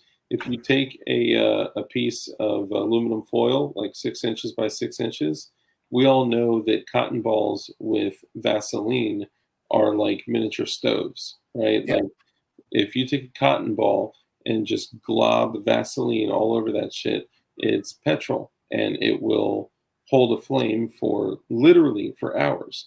So what you could do is you take a cotton ball, dip it through Vaseline, right? Get it all completely saturated, and then pop it into the middle of the aluminum foil and fold the foil up until it's like a little, like 1 inch by 1 inch square, or maybe like 1.5, 2 inch by 2 inch, whatever. A small little, portable shit. You can throw it in your kit, throw it in your gear, whatever. When it comes time to use it, you don't want to unfold it, right? You take your knife and you cut an X in it, and then peel back the tips of the triangles, right? And then you expose the cotton ball. You use a lighter, light it, boom. You have a portable, movable fuel source for cooking. One of them will. Hold on. And pro tip: if you ever want to do tattoos, you can actually hold something over the top of that cotton ball Vaseline flame and collect the soot and do tattoos with it. Yeah, I might tell a story. You can also hold anything over that you want to disinfect and shit like that too. And this is like cheap ass shit that you could just throw in your kit that you can keep with you, and you could use one of them. One will power one of those small metal folding stoves, and you can cook. You can heat up your drink. You can make pine needle tea. You can make whatever the fuck you want to make with that, right? But if you have six of them, and you're not in like a super windy environment, six of them can literally keep an iron skillet running. Like it is a serious fuel source. Crypto Pirate says, "Dark, not dick riding, but I love coming to these streams. It's like a little family gathering of like-minded folks." Hell yeah, I appreciate it. Yeah, if you guys wanted to check out some stuff on just general stuff you can keep on you for like preps, Tactical Rifleman. If you've never followed him, he does a bunch of stuff that's kind of out there, but every once in a while he has a couple guys on that do a lot of prepping stuff, that make their own candles. Generally, one of the guys, he'll melt down wax, and he's generally got like a 2-wick candle, which is almost in a little lit bomb holder, which is, you know, very small. You can keep in your pocket. Very simple setup. Great as far as if you need something as far as heat, or you need something as far as light, they're great. If you need something or want to learn something about medical, Carry Trainer, the guys who do their medical stuff, I think it's D-Day. I can't remember, something D-Day something. But as far as their medical setups or their medical training, I would love to go take their classes, because you're talking about guys that are, I mean, they would literally teach you how to apply a tourniquet to yourself and shoot at the same time if you were ever in a situation like that. Yeah. Wound packing, you name it. And if you guys don't know about wound packing, you're talking about some sort of puncture wound, be it a shot, be it a knife wound, where you are literally taking a material like gauze and packing it down to the arterial bleed inside of a wound to stop that bleed. It is not going to feel good to whoever you are doing it to, if they are conscious, but you can save their life. And then after you pack it, of course, pressure dressing over the top of it and ready to ride from there. But it's which is why having some other things in your kit, like some relatively powerful pain relievers, could be important. Yeah, it could. If you have something like that, it very well could. I mean, if you have someone, let's face it, if EMS has someone on the ground who is injured, they're going to hit them with something to sedate them before they treat them. For you, me, and most people, if we were involved in a situation where someone's on the ground where we have to treat them, they're not going to be sedated, and they ain't going to be happy. Even that tourniquet's going to be painful as hell. Oh yeah. Much less if it's in a place where you can't get a tourniquet and you have to pack a wound. Yeah, it ain't going to feel good with you pushing your thumbs in that wound, pushing gauze down in there. It's not going to be nice. Yep. Jeff Cron says, I've been steady eyeing the Rhodesian hoodie and shorts setup for like 2 months at the other store. I know. Made this post. I did. So I went in. All of those are links that can get you guys a bunch of dope shit, but also supports the channel. So a lot of those are links to like a really cheap slide, complete slide, excluding the barrel. I believe excluding the barrel for Glock on PSA. Goon Beam, the HCM holsters, JM4 tactical holsters, Brownells. What else? I'm missing something else. And also, one of our clothing stores. So I am about to shut down the store. I finally got so this is the first hoodie that we ever made. This is the DLD Chem Light hoodie. It's one of the Gildan hoodies. It's super soft, super comfortable, and I love it. It's awesome. And then also the pillow. I got the pillow that half of it is camouflaged with the Kim light on one side. It says glowies with the Kim light. The other half is American flag, like Ameriflage. It's just American flag print with glowies and the Kim light. And I ordered those two, I think just those two things. And I'm getting ready to close down the store. We'll use some of the other designs for other stuff in the future, but we're going to be coming out with a new store pretty soon, and I give you guys some dope gear if you want. Obviously, I know it's not the main focus. We haven't made a new store in God, probably since like November of last year, but it's it's about time that we come out and give you guys some more Dilder gear. And where can I find the PWEDC patch? Ron Wayne, I actually have one coming out to you. I haven't been able to get it out. There's a few people that I owe patches to, and I apologize. I've been a bad boy. I haven't been able to get that out, but I will ASAP. I promise. I promise. And then also, so this is the last like 24 hours that we have to contribute to bellaswish.org. So yeah, I gotta do that. Yeah, I need to go on and do it myself. I wasn't able to do it the other night. So bellaswish.org. This is can you throw that link down in the chat, Dark, or can one of Yep. the guys in the one of the mods? Yep. No, I just Okay, I see I it. just put that in there. So what this is for you guys that don't know, John Crump's niece passed away at I think she was 8, and she died of a very, very rare form of brain cancer. And her younger sister and her family are collecting toys from, this is Bella's dying wish, that kids that were in her situation could have toys brought to them and brighten their day. And so that's what they're asking for. You'll see when you click that link that it is an Amazon store. The Amazon store has everything from, huge selections of books and, shit like that to small toys that are 10 to 20, $30. If you guys could find it in your heart to get one thing, shoot it out to the family. Her surviving sister, is literally going to personally go with her mom and deliver the toys to the Ronald McDonald House. So it's really important to John Crump, which means it's really important to us. So please do me a favor and do that.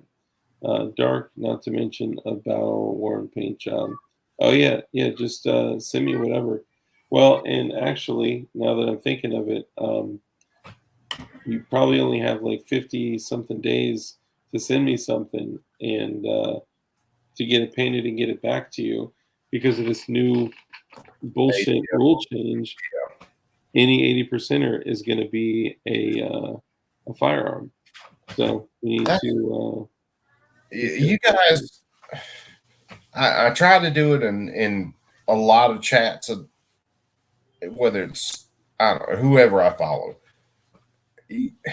If you guys are following a lot of people that aren't talking about the stuff, post it in their chat. Try to be as polite as you can. I posted some stuff in some other guys' chats the other night. Hey, I'm not trying to spam, but this is JSD. This is their link. This is the fight. Because if they're not talking about it and they've got, 1,000 people, 2,000 people following the chat, if you post it in the chat, maybe more people see it. Yeah. There are a lot of people with some big followings that aren't talking about this stuff. And that, I understand where some of them are coming from, because that's how they've made their following. They haven't got into that end of it. But I'm sorry, it's time to get off the damn bench. Yeah.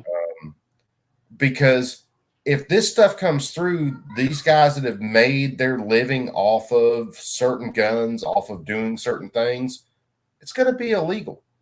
Yeah. It's Their just gonna get life longer is anyway. going to go away one way or the other.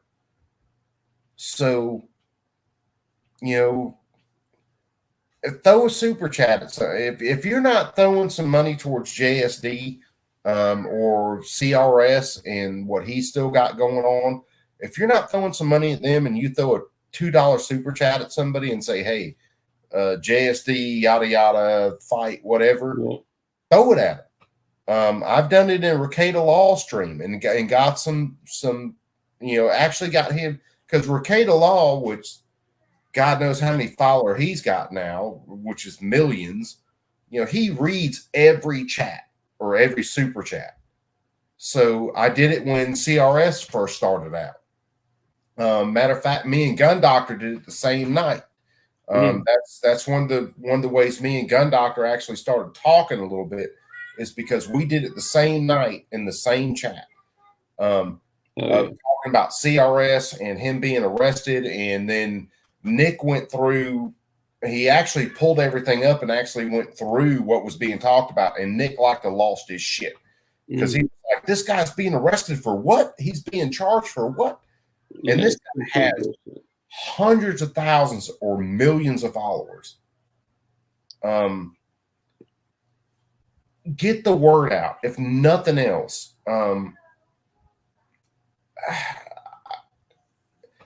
don't, we went through it. Hell, I've been on fucking, I don't know how many hour long live streams of, if you guys donate, then I'll do this, plasma cuts on the wall. If you show me you did whatever, I will fucking send them to you.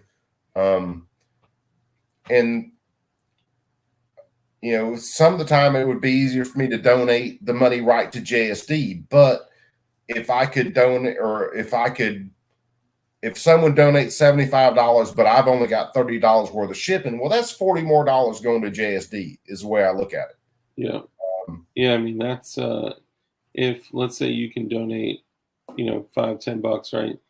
If, like you're saying, if you go to, another big live stream, a big YouTuber, and send a $5 or $10 super chat, and bring that to their awareness, and that generates 5 to 10 other people that go donate. That's leveraging out your money. Ron, ask how you contact me, dude. Hit me up on Instagram if you got my Instagram. If not, email me. CNT Designs 2022. I got it right this time. I didn't say 2020. CNT Designs 2022 @gmail.com. Email me. Or hit me up on Instagram. I'm easy to find on Instagram. There's multiple ways to contact. If you can't find me on there, hit me up in a live stream, or hit me up on one of my streams whenever I'm just shits and giggles and I do a live stream like I did the other day. I'll hook you up. I mean, if I got to, I'll send you my damn cell phone number. I got no problems with doing shit like that. Oh yeah. And Bob, to respond to what you said, dude, it's going to be hard if you don't have any frames. It's going to be hard to get a frame right now. They're selling on Gunbroker for like $200. The Strike 80s are going, like, I'll tell you what, I'll show y'all. If you guys didn't see on my Instagram story, let me show you. I got one of my guys who knows I built a bunch of pistols and stuff, and he's trying to order from Rocky Brass, which he got everything ordered, but he got the email back that said, hey, we ordered or sent out the parts kit, but we haven't sent out the frame yet. And Rocky Brass had been pretty solid. That's who I got my last 19 frame from that I still got to build. But, if you looked at Polymer 80 was sold out on everything, period, in the story. Yeah. Everything was fucking out of stock. And they bumped their prices up to $169. Yeah. Oh, if you get a PF45, let me just I'll do the frame, and then just throw on whatever slide barrel combination you want. So check this out. I'm not supposed to show this yet. Well, it's not a big deal, but this right here is That looks fucking sexy. right. This is the Strike 80 frame from Arcane Tactical, and this right here alone, with the Arcane Tactical stippling, the Arcane Tactical paint job, the battle worn, that's like a four color battle worn. That is a hand stippled Arcane Tactical wing, Arcane Tactical magwell, all that shit. That frame, what do you think that undrilled frame will go for? Shit, 400. $800. God damn. I was only halfway there. For a frame, bare frame, stripped fucking frame. It's crazy. So Strike 80s don't exist anymore at all. You can only What happened with Strike 80? Because I never got the whole story on what happened with them. Because I know they were just jamming for a little while and poof, they were just gone. So it come out in PLA says 550. So 800 is what Marconi and Arcane both told me. So don't judge me on that. I said probably like 5 to 6, maybe 6 to 8, but it's market price. It's like whatever people are willing to pay for it.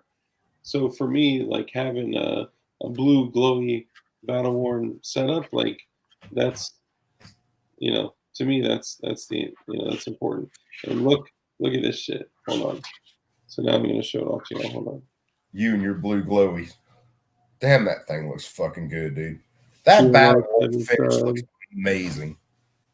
The mags were done. He also did a 21 rounder mag pull. Hold on, where is it? Bob, I don't know who's got anything really in stock right now. Like the guy that I know personally who was going to order the frame, and Rocky Brass had some stuff in stock. Damn, that looks so good.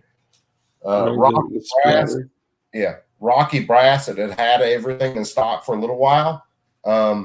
They showed it in stock when he ordered everything. So I don't know when he'll get it. I'll throw you guys out a little bit of an update if he gets it, because I just don't know what's going on with everything right now. I don't think anybody does. Yeah, it's hard as shit to get parts right now. Yeah, well, I told him when he talked to me and wanted to order the stuff, and I told him, it's one of those times right now where everything is, people are buying them up because we don't know if we're going to be able to get them. Yeah, the market's going crazy right now.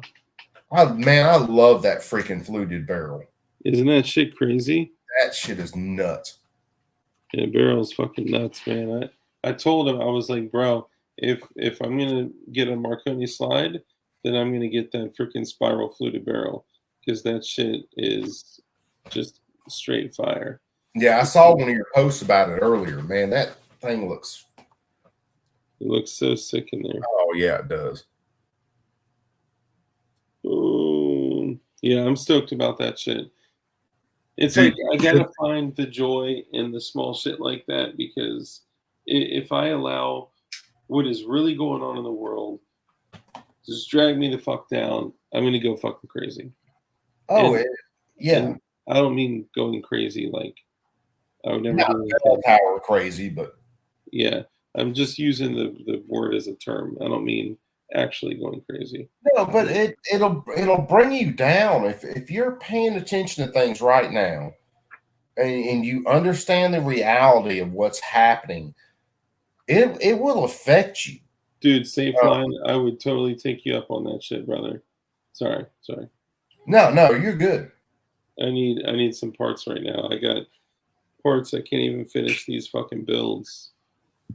Yeah, I got 119 that frame that I'm gonna order the shit this next month to finish out. The last one I did, I threw that PSA dagger slide on, and I can't remember which trigger and everything I got for it, but that thing is freaking smooth. After I polished the rails and everything on it and got it really running, that thing it's just slick. Oh yeah. This 17 I've got sitting here, which I built that at the same time I built that 19. I threw the slide on that 17 and it was like it was running on gravel. It was just like you could barely get it to run. Damn. That's that night I spent all night. I think I was on Bacon Stream or something. I'm sitting here like polishing shit. People yeah. I was like, what are you doing down there? You're like, I'm just working on my working on slide. Yeah, I was like, you Jeffrey Tubin it? Yeah, well, that was the joke the whole night. You pulling a Jeffrey Tubin? No, Yeah. I promise. Dude, right now, I got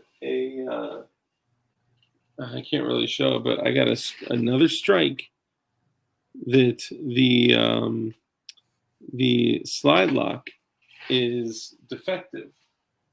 The slide lock's defective? Or you're talking about the block? Yeah, so the part that holds the slide and barrel and all that shit in there, it is defective. But even using 24 different slide locks, thank you, Safe Line, brother. Yeah, hit me up and I'll obviously, I'm not asking for anything for free, but they have Terran tactical slides and barrels to build your Combat Master. Oh, damn, that'd be nasty to build the John Wick Glock. Yeah, hell yeah, absolutely. Dude, yeah, Terran puts out some nice stuff.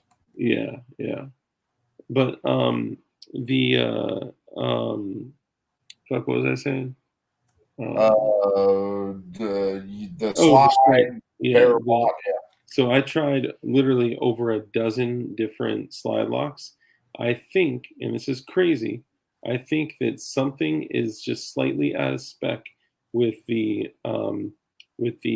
way, like the direction and the angle that the slide lock engages. It won't let it engage. Like I have tried probably 16 different Glock uppers on that frame, and none of them will go on. Different barrel combinations, different locking blocks, different different rails and locking blocks. I've tried every combination. The only thing I've not done, like the barrel will sit in the lugs, the slide will run over the rails by itself. The only thing it will not do is when you go to assemble it, you have to manhandle the fuck out of it to bring it back. I mean, like with force that I don't feel comfortable putting on a firearm like that. Yeah. And even then, the slide lock still doesn't click all the way up into place. So something is stopping it. And I'm trying to figure out what the fuck is wrong with it. I'm trying to troubleshoot it. And it's actually for someone else's. And I can't do it. So slide lock, if we're talking about the actual, hold on. The takedown, people call it the takedown lever. Okay, so you're talking about the takedown up front. Mm-hmm. So that's not sitting right. So that is not engaging with the barrel lugs to lock the firearm. Okay. To lock everything in place. The slots where that rides up, it's possible those slots aren't cut high enough to where it's not coming up high enough to actually stop everything. I think it's at like the wrong angle, or it's something, or it's too high or too low, or well, if it was too low, or if it was too high, it would actually engage too much. You'd have to like really wrestle it down to get your barrel off. That's what I'm thinking. I'm thinking it's too high, because being too low, it won't go all the way up. So if it's too high and it's at like the wrong angle or something, I don't know, something is stopping it from going up there. And I've tried OEM, and I'm talking about OEM everything. OEM lower parts kit, OEM slide lock, OEM barrel slide, and all that still won't go on. Lone Wolf, JSD, fucking, I've tried every possible thing on there. Eagle Light, fucking like what is it? I got one of their slides.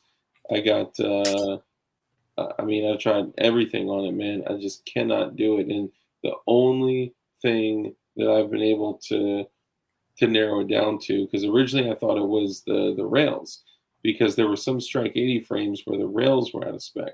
So I was like, okay, it's got to be the rails. So I switched to a different set of rails. Nothing changed. Then I switched it to, I got an old, a viewer actually sent me this, thank God. It was a like standalone, like if you were to purchase rails from P80, front and rear rails. So I dropped those in there. No difference. I've tried it with mad different sets of rails, mad different lower parts kits, mad different slide locks, man. I am like totally at a complete fucking loss. And I have a Strike 80 frame just sitting right there, ineffective. What is it where the slide just won't run? It won't even go back that far. Like it will stop in its tracks the moment it comes into contact with the slide lock. So yeah, that could be that the slide lock. I'm tiptoeing the line here. That could be the slide lock is actually coming up too high. Yeah, I was thinking that could be it. I was thinking maybe have you tried taking the slide lock itself and just basically filing the top of it down a little bit? I haven't done that yet because I was mostly believing that it was the angle of the slide lock as opposed to the.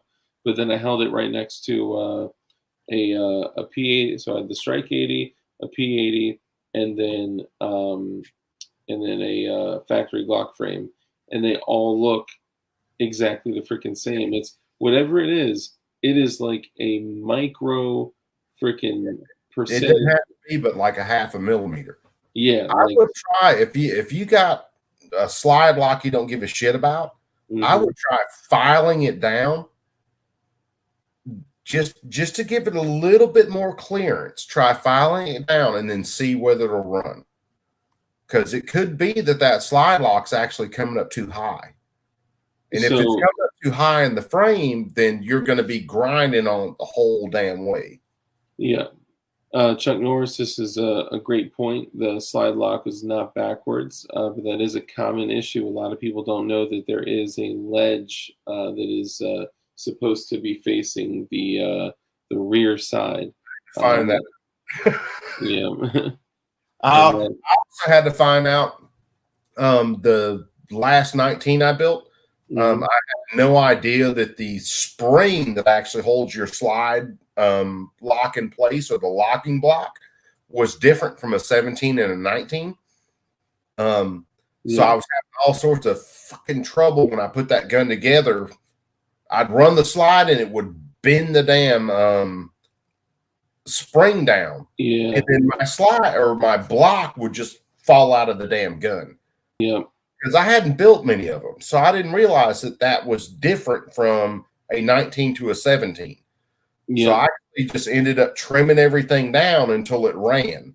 You can actually take, I got, so, like a needle nose that has the snippers, you can actually clamp it down and snip it to the size of a.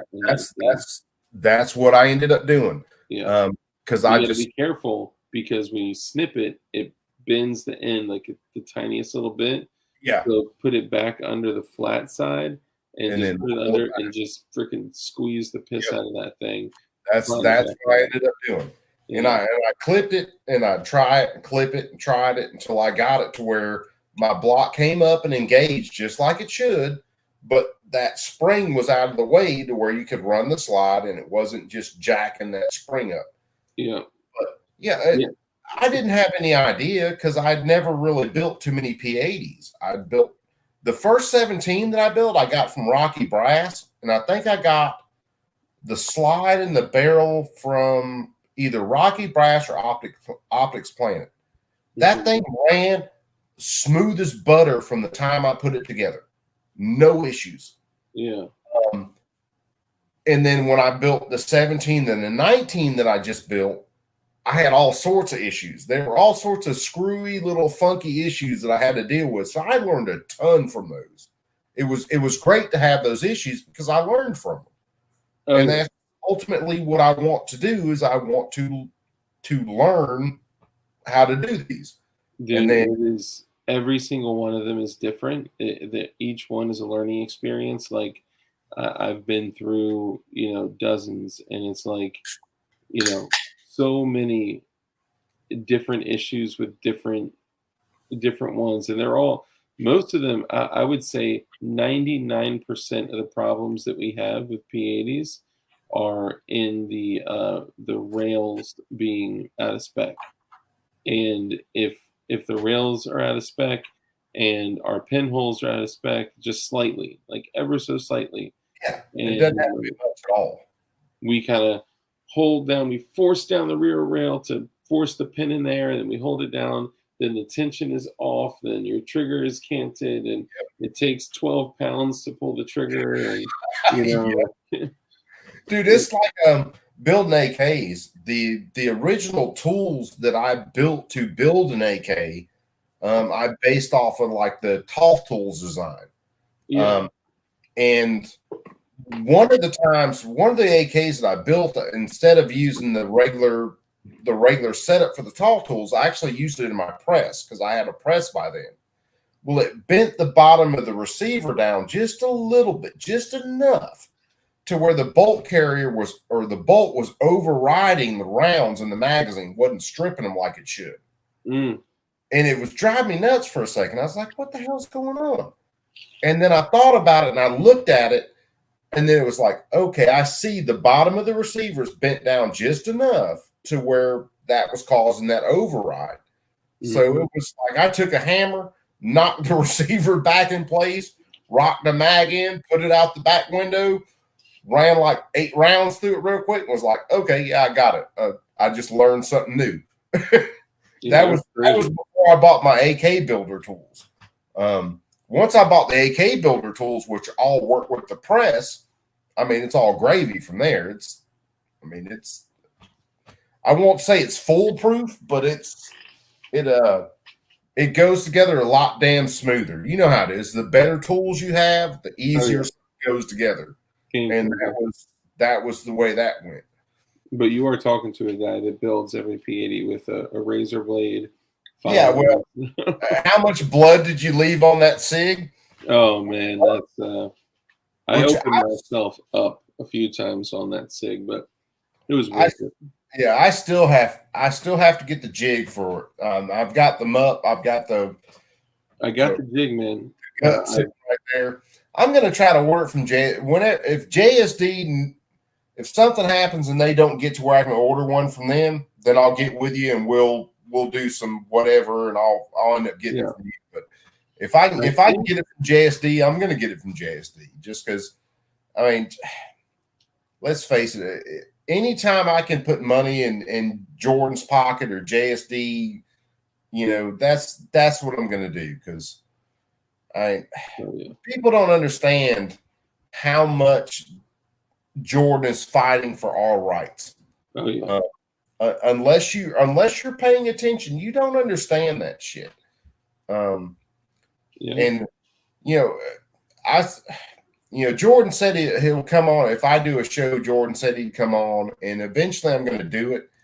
I've just kind of been dragging my feet, but and I've said it before, even when I do it, I don't want to focus on all the BS going on right now. I want to focus on who Jordan is, where Jordan came from, how he got into this.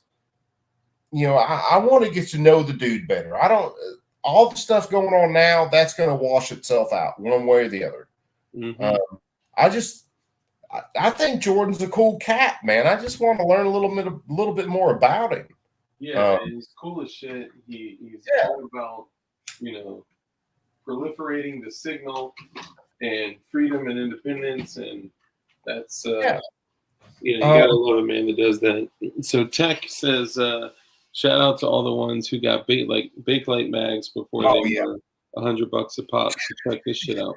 Bakelite mags are crazy money right now. Dude, they're nuts, man. And there's Yeah. some that are even crazier expensive. And I'll tell you what, man, Plum magazines. So if you can get your hands on some Circle 10 Plum waffle magazines, yeah. you got yourself some money.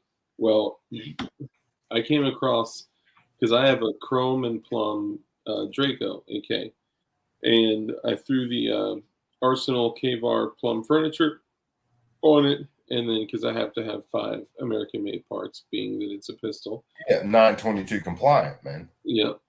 And then I found the PSA has the Plum triangular brace, so I threw that bad boy on it. And then I found a K-Var USA 10-round Plum slab side magazine, so I bought that shit quick. Never seen another one in stock since that day, right? Then I came across on Gunbroker, a dude selling Plum Circle 10 waffle magazines. Kill me. And I got the Hornady red tips in there. And he said, not only do I have a 30, I have the 40. Yeah, nice flex. Bro, you might dick slap everybody in the chat right now. This pull it out and just like whack them. Pow. This fucking magazine alone, empty, is like $250 fucking dollars. It's crazy. And I never would have paid. And think about it, like I'm such a fucking bitch that I'm like, all right, you know what? I need to match my magazines with my Chrome and Plum AK. Even though I have Chrome AK mags, I need Plum ones to match too. And I even got a Chrome and Plum Switchblade to match it too. You know what's funny as shit, man? You know who Inner Ordnance is, right? Made the shittiest AKs on the damn planet. Yeah. I've got a couple of their magazines for AKs, and those magazines have run flawlessly. And I have beat them to death. Oh, yeah. That's straight sexy. The Chrome AK mag? You talking about the INC? No, the Inner Ordnance. I think Inter Ordnance goes by INC. Yeah, well, they're the same ones who run Royal Tiger Imports. I can't remember the owner's name offhand. Yeah, I just checked. Yeah, if you look at Inner Ordnance or you look at Royal Tiger, it's the same group. Okay. And they're the ones. I watched a video of a dude one time. He bought this Inner Ordnance AK. He literally ran 40 rounds through that gun, and the bolt fell apart. The whole side of the bolt sheared off. Damn. It was, matter of fact, the first AK I ever built, because, I mean, building ARs, let's face it, it ain't all that hard. Yeah. But the first gun that I ever built was an AK, and I didn't have a whole lot of money to spend on tools, so I was building my own tools. I was doing all kinds of shit. Mm-hmm. So I looked online, and I found the cheapest AK parts kit I could find, and I knew what I was going to get. Would you get like a Rami kit? No, it was an Inner Ordnance kit. It was $200. In 2018, it was $200. So it tells you, that's not bad at all. Oh, well, for an Inner Ordnance kit, that kit was so shitty it ain't even funny. Yeah, they are dog shit, but honestly, it was since horrible. You're the one building it, I'd rather have an AK built from you than from the bolt carrier and the bolt. I never got to work. When I got everything, even when I got the receiver built, when I tried to run the bolt through it and the bolt carrier, it was ski jumping and was just locking up. It was horrid. So I ended up ordering I think it was a fucking, oh God, I think it was a Polish AK bolt and carrier that I ended up putting in it. And it ended up head spacing okay, so I was cool. Otherwise, I would have had to move the barrel back, overpin it, and done all kinds of shit. But like I said, I knew what I was going to get when I ordered that kit. But I figured if I fucked it up, I'm out $200 for the kit. No harm, no foul. Whatever. Yeah, man. But like, I ended up building the gun, and like I said, the only things in the gun that were in ordnance were the trunnions, the barrel, the dust cover, and the hammer and trigger.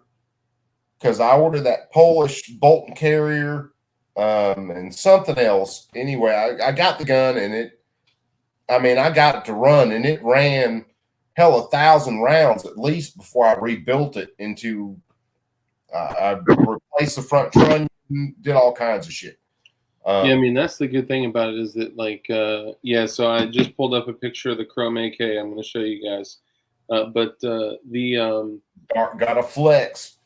Hey, they're asking. You got to give it to them. So who asked? Gun. You might as well have a midget riding a donkey at this point. Who was it? I make midget jokes all the time. Are aluminum mags any good? Brownells has them for like $9 if you buy 10. So I dropped that link in there for Brownells. You can use that if you want to support the channel. It doesn't give you any discount or anything, but it helps the channel. So it depends what kind of follower is in them. But personally, so I use metal mags. I got an LWRC lower. Yeah. And like the stainless lower. These ones aren't the steel ones; they're aluminum.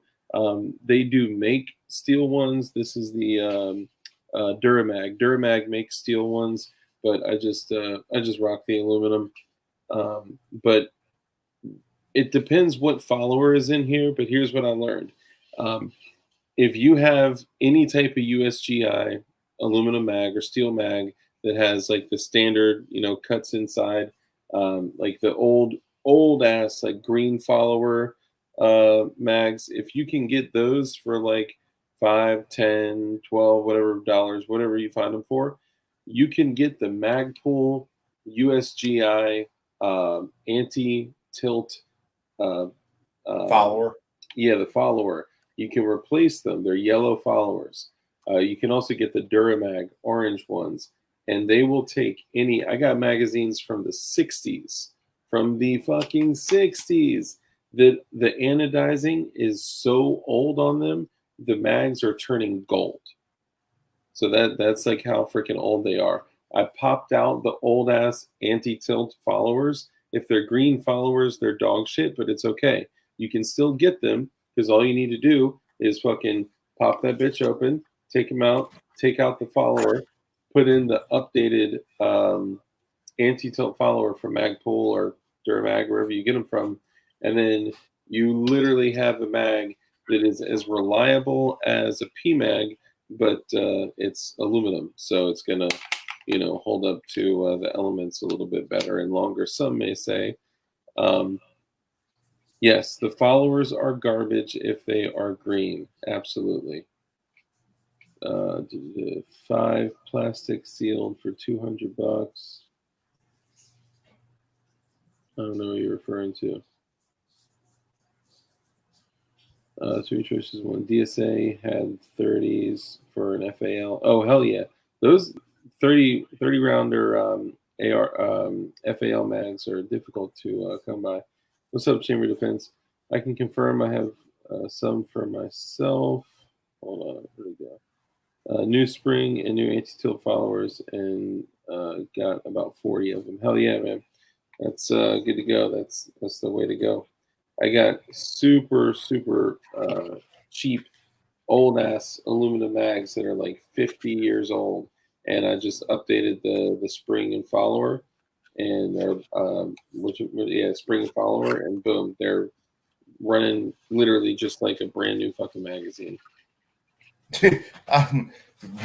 Before the whole global war, right when the global war on terror broke out, hunting on one of the bases down here that me and my dad hunt on, we found I don't know how many different magazines, all M4 mags, but I found a couple 20 round mags, and I gave them to a buddy of mine before he went overseas. and he told me later, he said those 20-round magazines, once he cleaned them up, changed followers and everything, those were the first mags he would have in his gun, because he would run out a little earlier than everybody else. So he would be changing mags before everybody. So there was no lapse in fire at that point. And I thought that was cool as shit. And these mags were, God knows how old they were. Just old training mags. I mean, I can't remember how many I found. I love the 20. There's two 20s that I love. Three actually. 4, but whatever. There's 3, 4, 10, 12. Yeah, all 20s. Yeah. So the old school slanted bottom Colt AR mags, that style of 20 rounder, they're fucking dope. You can lay prone with them like a champ. They're like the perfect magazine. So like in some of my like PDWs, I have like a 6 Sauer 10-inch PDW SBR that you know, it's big, it's hefty. So, you know, to conceal a little bit more, if I wanted to throw it under my armpit, a jacket, if I wanted to, if it was a bad day, then I may start the party with a 20 rounder because it's easier to conceal. Then once that thing is out in the open, fuck it, I'm flipping it, and then I'm, you know, throwing 30. Yeah, you're gonna dump 30. Yeah. But the 20 round tanker, the Hungarian 20 round tanker AK mags, those are fucking incredible. Oh, those are awesome. And the 20 rounder P mags. So this is what I use those motherfuckers for. So I went and I got a because you never know when you want to EDC an AR, right? I got an appendix concealable AR magazine carrier, so I can literally carry in my appendix an AR magazine and have a 20 rounder, you know, to the side of my sidearm. So I got the sidearm here. Is that a T-Rex setup, a T-Rex arm setup, or is that who makes it? So this is the JM4 tactical holster with the. No, I was talking about the AR mag holder. So the AR mag. So I carry all my shit like a side cart setup. Yeah. So like to the left of it is my extra mag for my in my 43X. I have the 20 rounder. So you got 21 rounds in the 43X. And then I got the 15 rounder to the left. Yep. Depending on what I got, I may switch over. This is a Safari Land. Yeah, that's what I was getting at. It's a Safari Land holder. Yeah. So Safari Land, and I may switch over to this. So it's kind of like a sidecar style setup, meaning that it's just, you know, handgun to the right, and then extra mag to the left.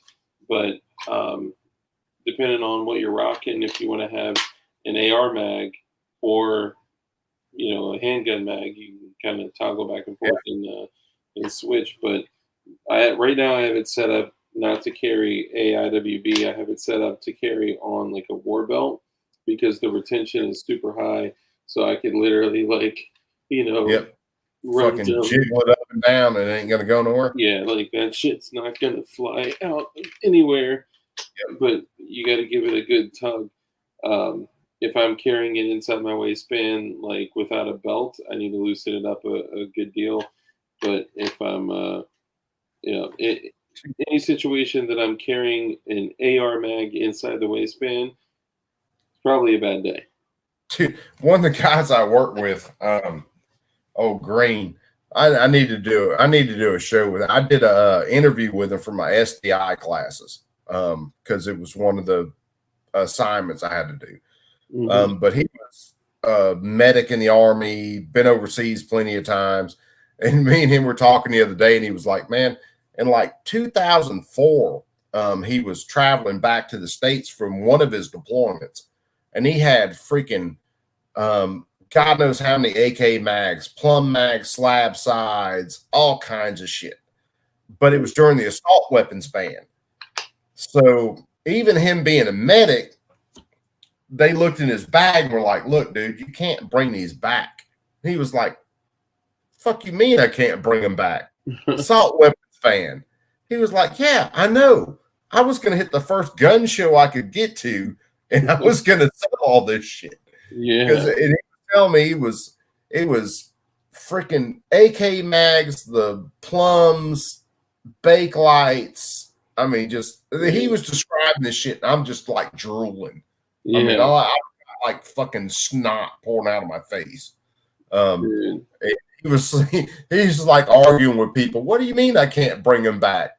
Dude, it's crazy. Like so many people don't like understand the value of shit like that. Like if it was my job to do that, and I saw somebody with a bag full of shit like that, I'd be like, bro, all right, break me off with a couple of those, and you're good to go.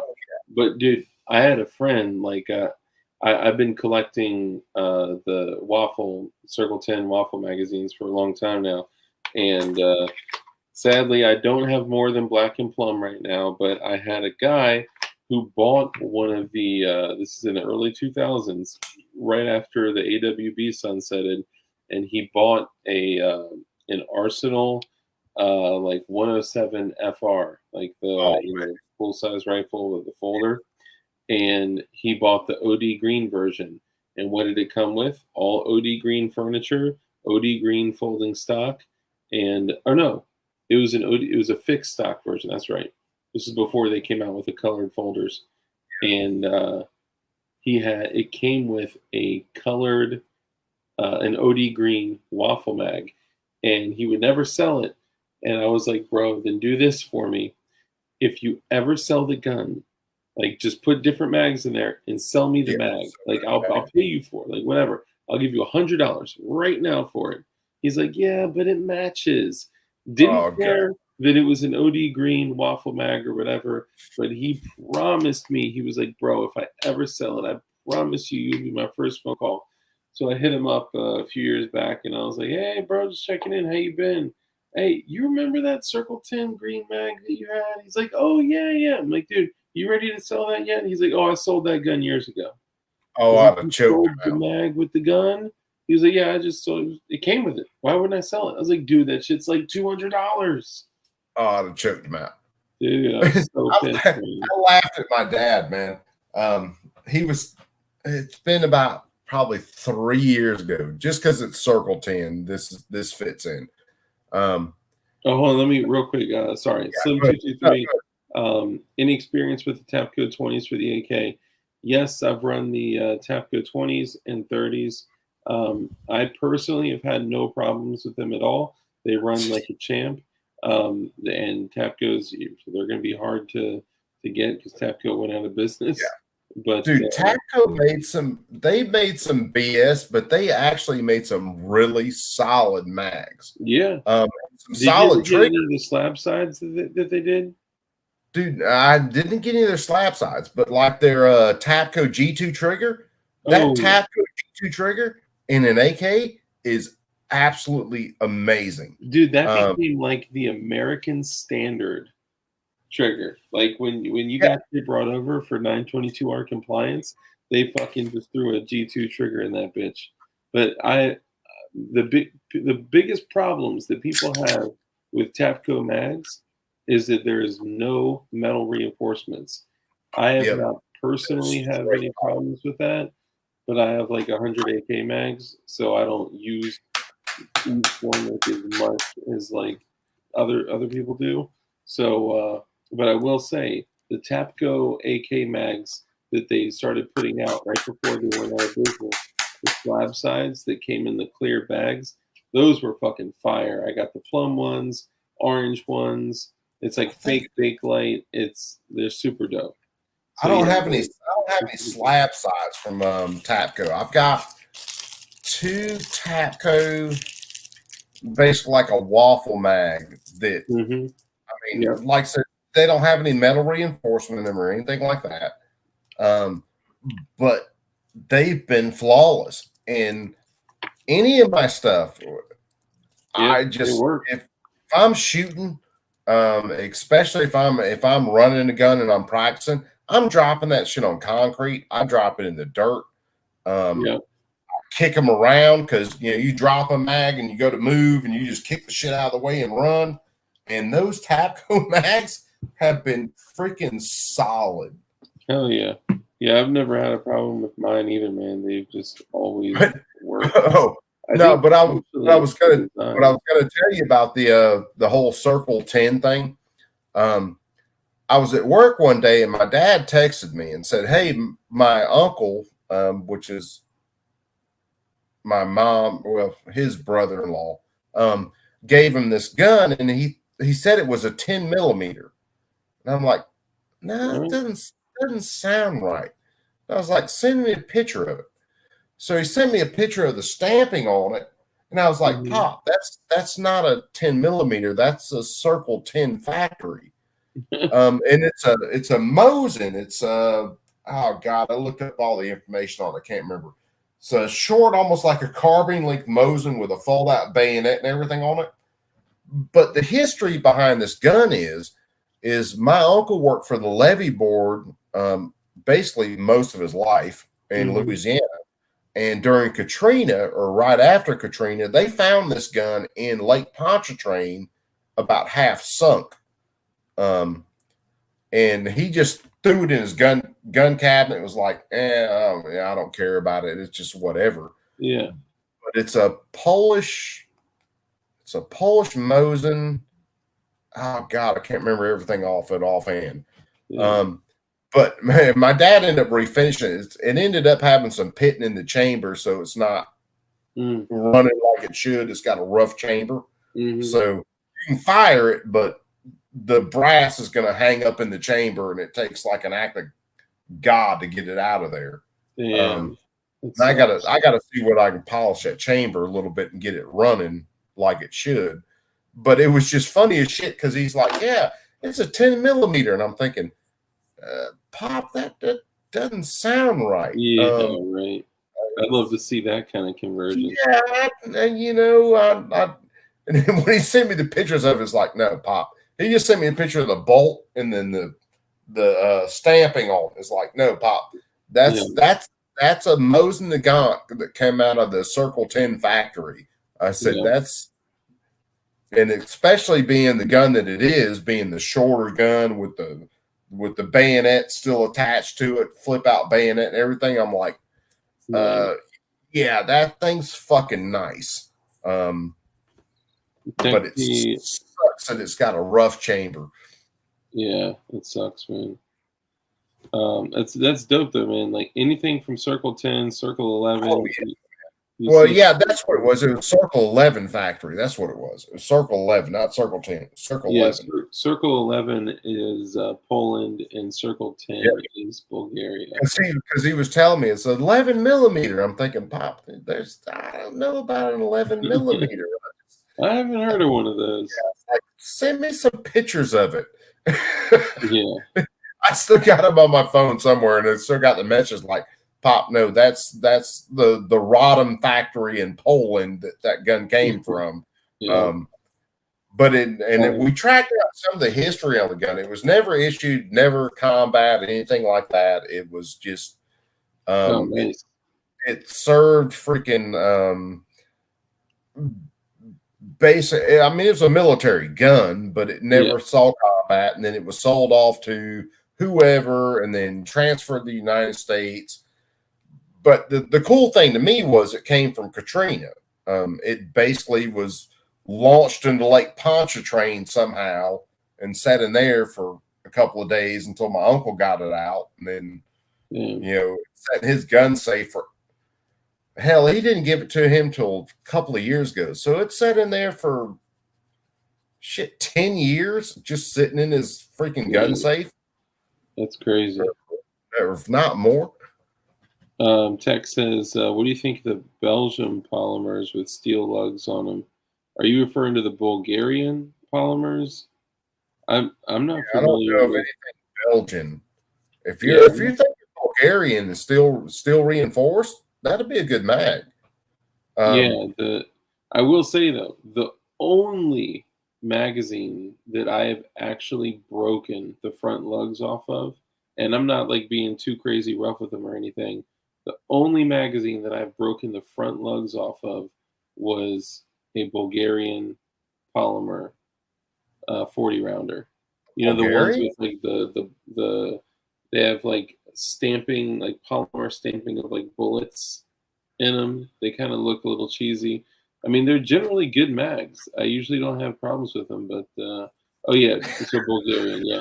So I haven't had any problems with them, but there was one 40 rounder that I did break. And Gerchop, I didn't get mad at you, right? There's a difference between like you evoked an emotional response, and the reason is because of the way that you delivered the information, right? Like it's totally reasonable to be like I disagree, you know, I don't think that that information is correct or whatever, but like immediately going to insulting is counterproductive, and it's Well, it's like you're just doing it to garner attention from the class. no offense, but immediately going to insulting is what the left does. Um, that's why you can't have a rational conversation with them. If they mention something about so and so shooting or whatever, and then you tell them, hold on, wait a second. Statistically, according to the FBI, according to the Bureau of whatever statistics, and you name off some actual rational fact, and then they go, well, you're fat and ugly. It's like, okay, but that's got dick to do with what I just said. They immediately Seeking attention, hold the presses. Yeah, no, it's look, I know I understand that, but like, you know, all that's not necessary. That's it. I'm not mad at you. I am not the kind of guy that holds a grudge. I'm more careless than most. fucking cat. Are you kidding me? Sorry, my wife's cat just jumped up my lap. Now he's like nudging me in the chin. But no, I know what I was going to say. You talk about mags failing.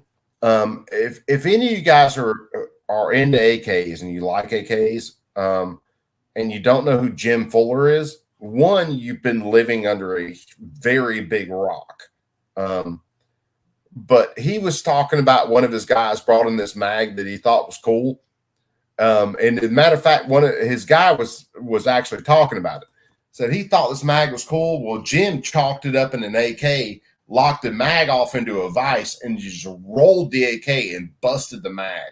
And was like, yeah, it's a cool mag, but it ain't worth a shit. And dude, it just, the dude was talking about it. He's like, yeah, Jim just broke my heart. He said he just smashed me. But he said he was right. What mag was it? The mag looked cool, but ultimately, like Pro Mag. Yeah. Pro Mags. I bought some. I didn't know about them. I bought some for the AK and was like, well, you know, we'll try them out. Those are the most wobbly. I mean, they'll run, but they are the most wobbly, inconsistent mags that I've ever thrown in one of my AKs. See, that's where those companies get their start. They, you know, like Pro Mag made like the AK magazines, right? Banking on like, so AK magazines don't have to be excellent because they're banking on the reliability and rigidity of the system. Like, so think of it like this. So the AK-47, 74, you know, AKM, you know, but like all of that, it's the system, it's the design that makes it as reliable as it is. So you could basically have any magazine that's basically dog shit, and as long as it has enough spring tension, the AK, just by, you know, the way it's designed, is going to yeah. But there's still the shittiest magazines that exist, and they do break, crack, they fail, they, you know, they nosedive rounds, they do all sorts of terrible shit. In my opinion, the best AK magazines that exist on the fucking planet, hands down, are the Bulgarian waffle Circle 10 mags, and just straight up steel mags. Yep. I actually met, so we'll end on this. We gotta end it in a moment. So the steel mags, a lot of people say like steel mags last longer, they're more durable, they're heavier, and they are. And if you look at like anybody that's gone overseas, the dudes that we were fighting over there, they're not rocking like milled receiver arsenals with fucking circle 10s in them. They're literally rocking steel mags that were probably hammered out like in like Khyber Pass, like that type of shit. But like I talked to a guy at the old gun shop I used to work at, and it was a dude we called Frosty. Super quiet, low key dude. He never really talked about his service. And one day I was doing paperwork for him. He had to do a 4473 for a class 3 item he was picking up. I think it was like a suppressor or something.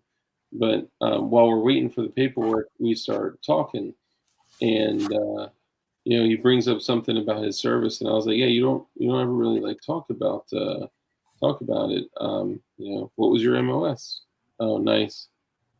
That's just a steel mag. Oh yeah. Like, what was your MOS? What did you do over there and whatnot? And I knew he was like fucking super high speed, like SOCOM, SOP mod, fucking super duper, hero man. So we started talking, and I was just like, what's the craziest situation that you ever been in? And he was like, basically, he went in, him and his team, he had to kick in a door, and they took fire immediately when they went in, when they kicked in the door. And, when they all rush in and then they take fire, they basically had to separate. And he ended up literally face to face with an insurgent, and he had to go fucking immediately to hand. They both had rifles on them, slung up on them, and they were fighting, keeping each other from going to their guns.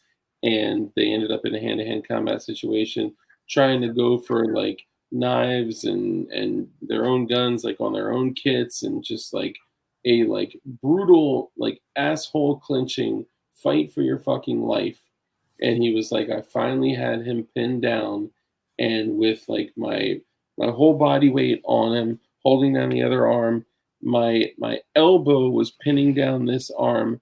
I reached over and I pulled an AK mag out of his carrier, and I beat him to fucking death with a loaded AK magazine.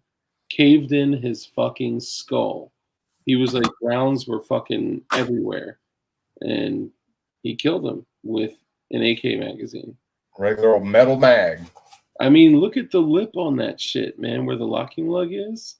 Like, it's pretty fucking sharp, man. Like, you can do some fucking damage to that shit. You look at this mag, and this mag is, oh God, I can't even remember which brand this mag is. This is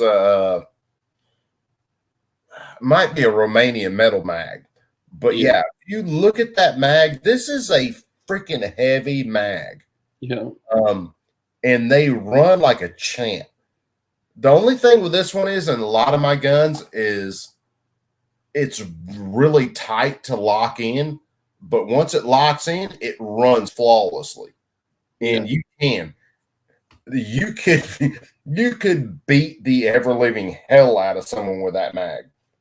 The best, the other best mags that I have, or the better mags that I have, are the Tapco mags, and this is a P mag for the AK. Yeah. This one has been because, like I said, all of my mags, when I'm running, practicing, I drop them on the concrete, throw them, kick them, beat them. I mean, I treat them like hell, to be honest with you. And those mags, the Tapco mags, the IO mags, believe it or not, those IO mags have been pretty damn good. I mean, I'd knock a mag out, throw it on the ground, and I mean, when you're freaking shooting fast and moving, you're not being polite. You're just rock, throw, grab, lock, and then run. And those mags have been freaking great. Their guns ain't were the shit, but their mags were actually pretty decent. Yeah, actually, literally before this stream, I had one of our viewers hit me up, and he was like, "Yo, I got an opportunity to buy a Polish hell pup," and he was like, "What do you think?" And I was like, "Man, if you can, stay away from it because those hell pups were brought in from or were built by IOINC. No, these were the IOINC those ones. were IOs, yeah. Yeah. Anything when you look at, especially in AK, if you look at anything and it says cast on it, stay away from it automatically. Yeah. The IO gun, like that original kit that I ordered, the trunnions were cast, the bolt was cast, the bolt carrier was cast. Yeah. I mean, all that shit was cast. I don't even know how they do that shit. Like, dude, it was ridiculous. I wish I still had I probably have the bolt carrier laying around here somewhere. Just because I just threw it in a box and just threw it to the side before I ordered the I think it's Romanian bolt carrier. But yeah, anything cast in an AK. And I heard, I can't remember who it was. Century or somebody was doing an interview and they were like, yeah, well, we have cast front trunnions and those are machine guns and we have so many thousand rounds to each one. I'm sorry, cast material is shit. yeah. Whenever you hammer forward something, you take a normal piece of material and you're actually driving that grain structure in the material tighter and tighter, which makes it tougher and tougher. And tough is an actual term for material characteristics, meaning it has a certain toughness. Anything cast material, if you look at the grain structure of it under a microscope, is huge. It's like porous. Yeah, it's very porous material. It's shit. That's about as technical as I will get. When it comes to like I've got the original trunnion from that IO gun laying around here somewhere. It's in one of the things I now use it just for like a demonstration. This is this is the way a trunnion looks. These are the points on it, and now dude, I told him when he was like when he said hell pup, I was like, man, if you're gonna get something like that, get a Draco. Don't get a hell pup. And I was like, IOINC made those in the USA, and they fucking suck. And I said they're dog shit. And he was like, oh, well, I bought one. I was like, oh, shit. Yeah, have fun with like, dude, sorry, man. So I asked him about it, and he was like, it's not IOINC, though. I was like, well, if it's a Polish hell pup, then, like, what is it? He said it's this company, like, Patriot Arms, that imports them as pistols. So they're literally built by in the Radom factory in Poland, and they're imported over here as pistols. So they don't fall under 922R compliance. They don't need to be converted or chopped up and gutted and magwell, buzzed open and all that shit.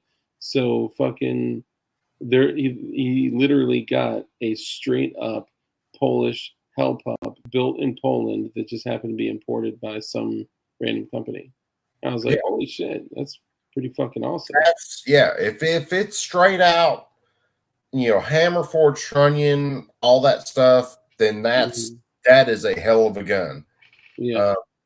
Because people don't realize that metal even though we think is solid, it has a crystalline or a grain structure to it, just like wood does.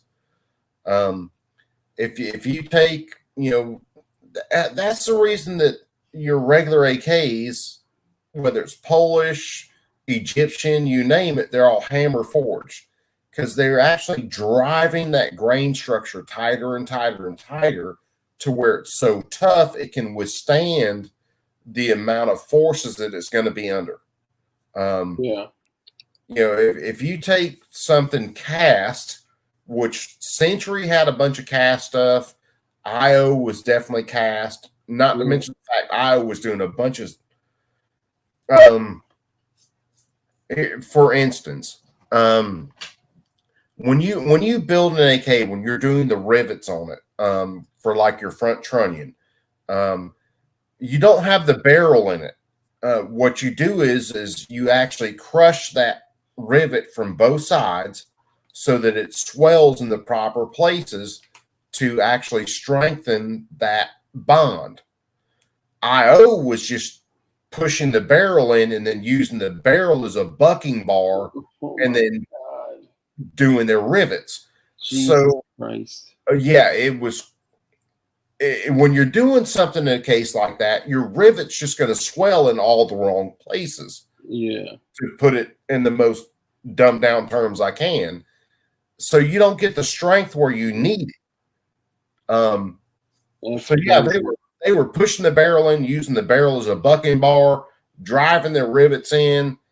Brandon Herrera actually did a really good video on it because he went and actually met with the guys from IO and saw how they were building the guns, went to the range day.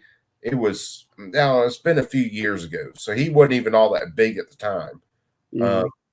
But when I went to learn about AKs or learn about how to build one, there were a couple of people that I avoided like the fucking plague. One of the guys was just a guy who welded everything together. He welded the trunnions in, he welded the rails in with like a MIG gun, just squirt and then welded everything in. And then he was like, HK welds everything together. And screw builds.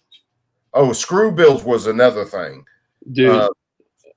Okay, so I don't know if you saw. So for anyone out there, AK screw builds means that you don't use rivets, you literally use screws to build the shit, right? And that's like you don't do it, right? No. But, I'll tell you what I saw that blew my fucking mind.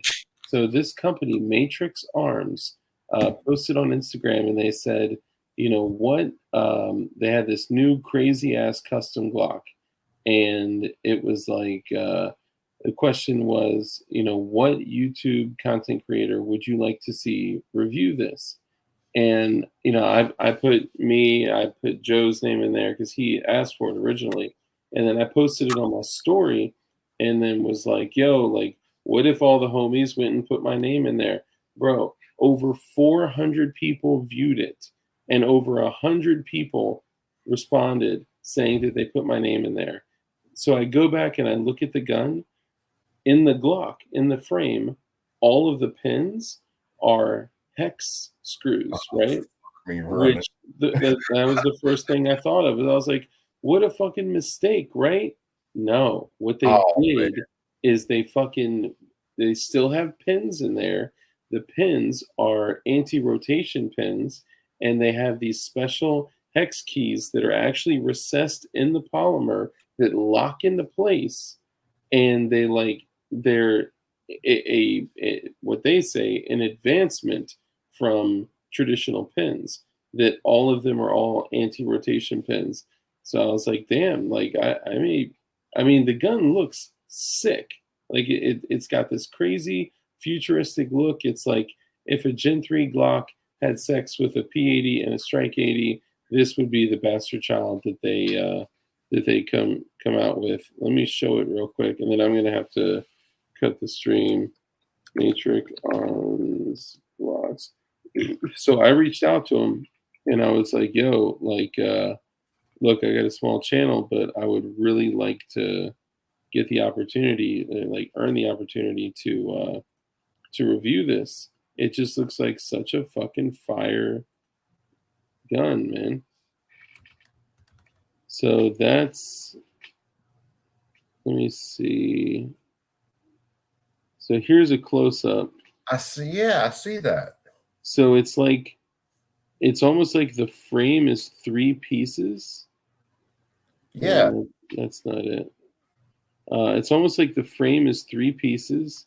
It's like steel in the middle and 2 aluminum shells that are screwed together, and they have like an anti-rotation locking system on the screws or something like that. Yeah.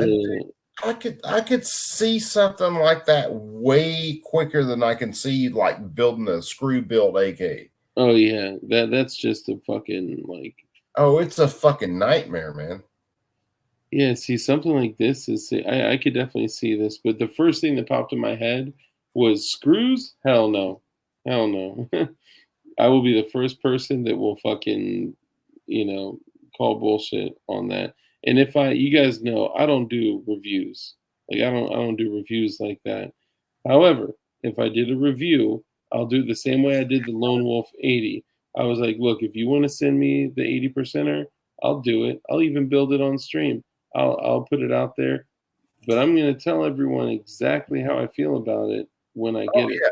Absolutely. Like I'm not gonna, you're not gonna get a good review just because you sent me an 80. And at first I was like, dude, this is fucking dope. It's like just like a factory Glock frame. It's it's cool as shit. But after like spending some time with it, man, fucking you got to use some Gen 3 parts, some Gen 4 parts. You got to use a Gen 3.5 locking block. Like, what the fuck is that? Gen 3.5? Like, are you fucking with me? Yeah, they're saying that there was a small time frame between the transition from Gen 3 to Gen 4 that they selected those specific specs of the locking block. I'm like, dude, so, and I've had problems with it, so I don't fuck with it, but maybe I just need to put some work into it, who knows. But this shit looks fire. I'd be down there. I can see, like on a Glock frame, having some sort of fastener instead of a pin. I can see that. That doesn't hurt my feelings too bad. Yeah. What the hell is that little bullnose joker up there? This guy? Yeah. It's just a I know it's just a cover, but yeah, there's a bunch of these out there that they secure to the front Picatinny rail. Some of them actually secure to the like you remove the trigger pin. Yeah. And then you place it over and install an extended trigger pin and screw it to the front rail. And it has an optics mount and shit like that. It doesn't interfere with extraction or ejection or anything like that. I see that because it's got a couple of sections of Picatinny on it. Yeah. They're. I can see something like a Glock. You actually using some sort of different fastener to instead of pins, but getting to the AK screw builds, those were crazy. Did you ever see that video? Matter of fact, Forgotten Weapons started it. The worst AK he ever saw. Yep. Oh I man, saw that rebuilt. Horrendous. And then Brandon Herrera rebuilt the thing all the way. But yeah, I saw, because I didn't know dick about building guns before I built that first AK. So I'm like filtering through all this different material, and then trying to sort out the BS from what actually works and all that. And thank God for people like Jim Fuller, Mel D64. I think Jim Fuller is a fucking saint. Oh man, absolute dude. Of course he's got Fuller Phoenix now. Starting up another company, but when he started RD, when he started Rifle Dynamics, And then, of course, when I found him, and now that he's got Fuller Phoenix, if I could ever get up there and take a build class with him, dude, Yeah, that would be insane cool. that would be dope. That's if you guys have never seen I think it's MELD 64 or MEL 64D. I'll have to look him up again. If you guys have never seen him, dude, he was a old car guy. He built like muscle cars, race cars, and then got into building guns, got into building AKs. He does some outstanding work. oh yeah. And of course he's doing it right. He's riveting right. He's built some Galeals, all kinds of stuff. He's a machinist. That dude does just amazing work. If you ever wanted to see anything about an AK, and Ginsboy, oh God, I can't remember his whole name. Ginsboy something. He's another one. I think he worked in the aircraft field for a while. But he was explaining a lot of stuff about how rivets work and how you press rivets and stuff like that. He was another one that explained a lot of what IO was doing, using the barrel for a bucking bar, and where that material actually expands. Yeah, that is a terrible decision. Oh, it's horrible. I'm a welder by trades. I understand about materials and metals, and I definitely understand there are certain things you don't do and certain things you do. And those guys right there were amazing to be able to find. Now, yeah, whether YouTube cuts everybody's dick off, that's they might. Oh yeah, well, it's definitely where they're going. I think they honestly want to keep us here for now to keep as close to tabs on us as possible, so they can control our flow of information, and so they can do that in unison with all the other shit that we were talking about. Yeah. But you're probably 100% right. Just so they can control the flow of the information. Yeah. Dude, I'm totally crashing, man. I gotta call. Yeah, I know you are. Them damn gummies are kicking in. no gummies. You want to hear something funny about gummies? The Delta 8 gummies. I found those, I don't know, probably about 3 months ago. And I'm on long-term pain control. So I got to see doctors every month, every 2 months to get medications, take piss tests and all that. Yeah. Well, like after I found the gummies and they helped me sleep, and I'm an insomniac from hell. Yeah. I got a piss test and they're like, look, dude, you got THC in your system. Yeah. But I don't smoke weed. I haven't smoked since I was like 21, 22. And she said something, the doctor said something. I was like, I had these gummies, those Delta 8 gummies. Yeah. And she's like, well, that's got to be where it comes from.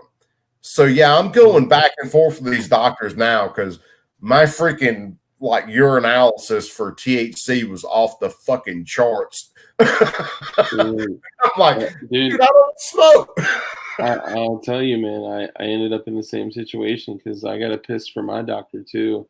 And I was like, bro, I didn't smoke. He's way more lax with shit. Like, I could tell him like, yeah, I smoked or whatever, and he wouldn't really, throw a fit. But like part of it isn't the doctors right now. It's the fucking DA be involved in everything. Yeah, dude. DA's got to see all those results. They got to go through everything. So it's like I told my doctor, I was like, well, I got to pee again in next week. And I'm like, well, I'll just lay off the gummies and we'll be cool.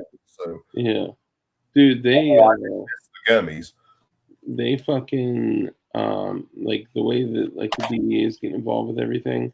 my medicine right now that I am on is technically illegal to give to me in the state of Virginia, but Yeah. they've been filling it for over a year since they made it illegal. It's Subutex, which is um, abusable, they say, Yeah. and you're supposed to only give it to pregnant women, breastfeeding women, or whatever. But I've shown like serious signs of being allergic to naloxone, and I'm like, dude, fucking, I'm not going back on that shit. Like I had serious No. issues when I was on naloxone, and but they've been filling it, so I hope they continue filling it, and but we should chat about meds for preparedness. Yeah, man. Later, Absolutely. But let's go anyway, ahead and let's get out of here and let's let you get some sleep because you yeah, got the whole squinty eye thing going as normal. I always do. Go ahead and let everyone know, remind everyone who you are, what you do, and where they can find you. C&T Designs and Arms. I do plasma cuts right now, hopefully getting into the firearm stuff later. If you haven't seen my video on the Trollworks plasma cut that I did, I think it's one of the best ones I've ever done so far. Check it out on Instagram. That thing, well, let me duck back here. It's back there because I got to finish one or two more things and then I'll mail that out. And it is fucking badass. Dude, it is. That's in the beginning when I introduced you. That was what I wanted to start with when I was like, yeah, you guys may know there's an Instagram, content creator, like whatever, and Rich took it away and he started talking about Porsches. So no, that thing is it's offset by I think like almost 2 inches so he can light it. So if you look at the Trollworks behind me, I'm not stealing my boy stuff. That's got to be mailed out. But it's translucent so he can light it whatever color he wants. So if he put like a light like your picture back there where it changes color, that'll all change color. And the screws that actually, it's a 2-piece design. So the screws that actually hold it together, I thought I could do 9mm brass over the top of them, but I'm going to have to go with 45. So I'm going to have to chop down 45 brass and then push that over the top of the screws. So just hide the screws and everything on it. It'll look fucking sexy. That's going to be fucking dope. Yeah. And that's, so for all y'all out there, people purchase cuts from Coop. So if anybody out there has a company or a channel or anything, Trollworks actually, purchased this piece. So if you guys are interested, man, make sure we show Coop some love and use his business. I got 2 of his cuts over here. I just gotta fucking find a way to hang them the fuck up.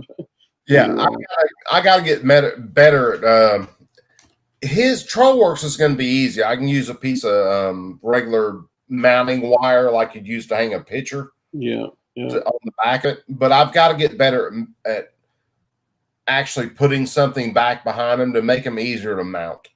Because like all my plasma cuts, I've got them hanging on nails. I just find what works and goes, and then they don't kill me like yours tried to do you.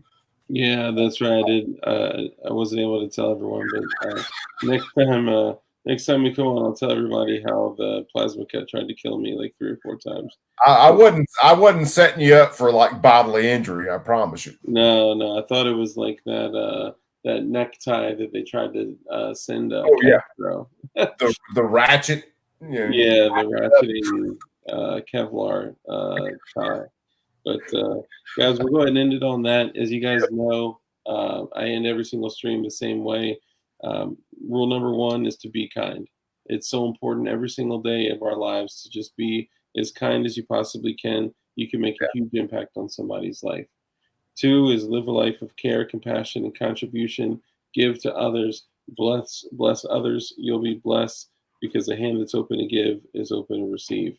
And next is, we know the only way that we can combat evil is for good men to be skilled in violence. So make sure that you are always becoming as highly skilled in violence as you possibly can be, and be safe, be dangerous, and keep that thing on you. Yes, always. And by that thing, I mean keep a motherfucking handgun on your ass. There's no reason not to. Unless it's illegal, and then, Bend the rules, keep it on you anyway, and fuck the dumb shit. yeah, fuck them.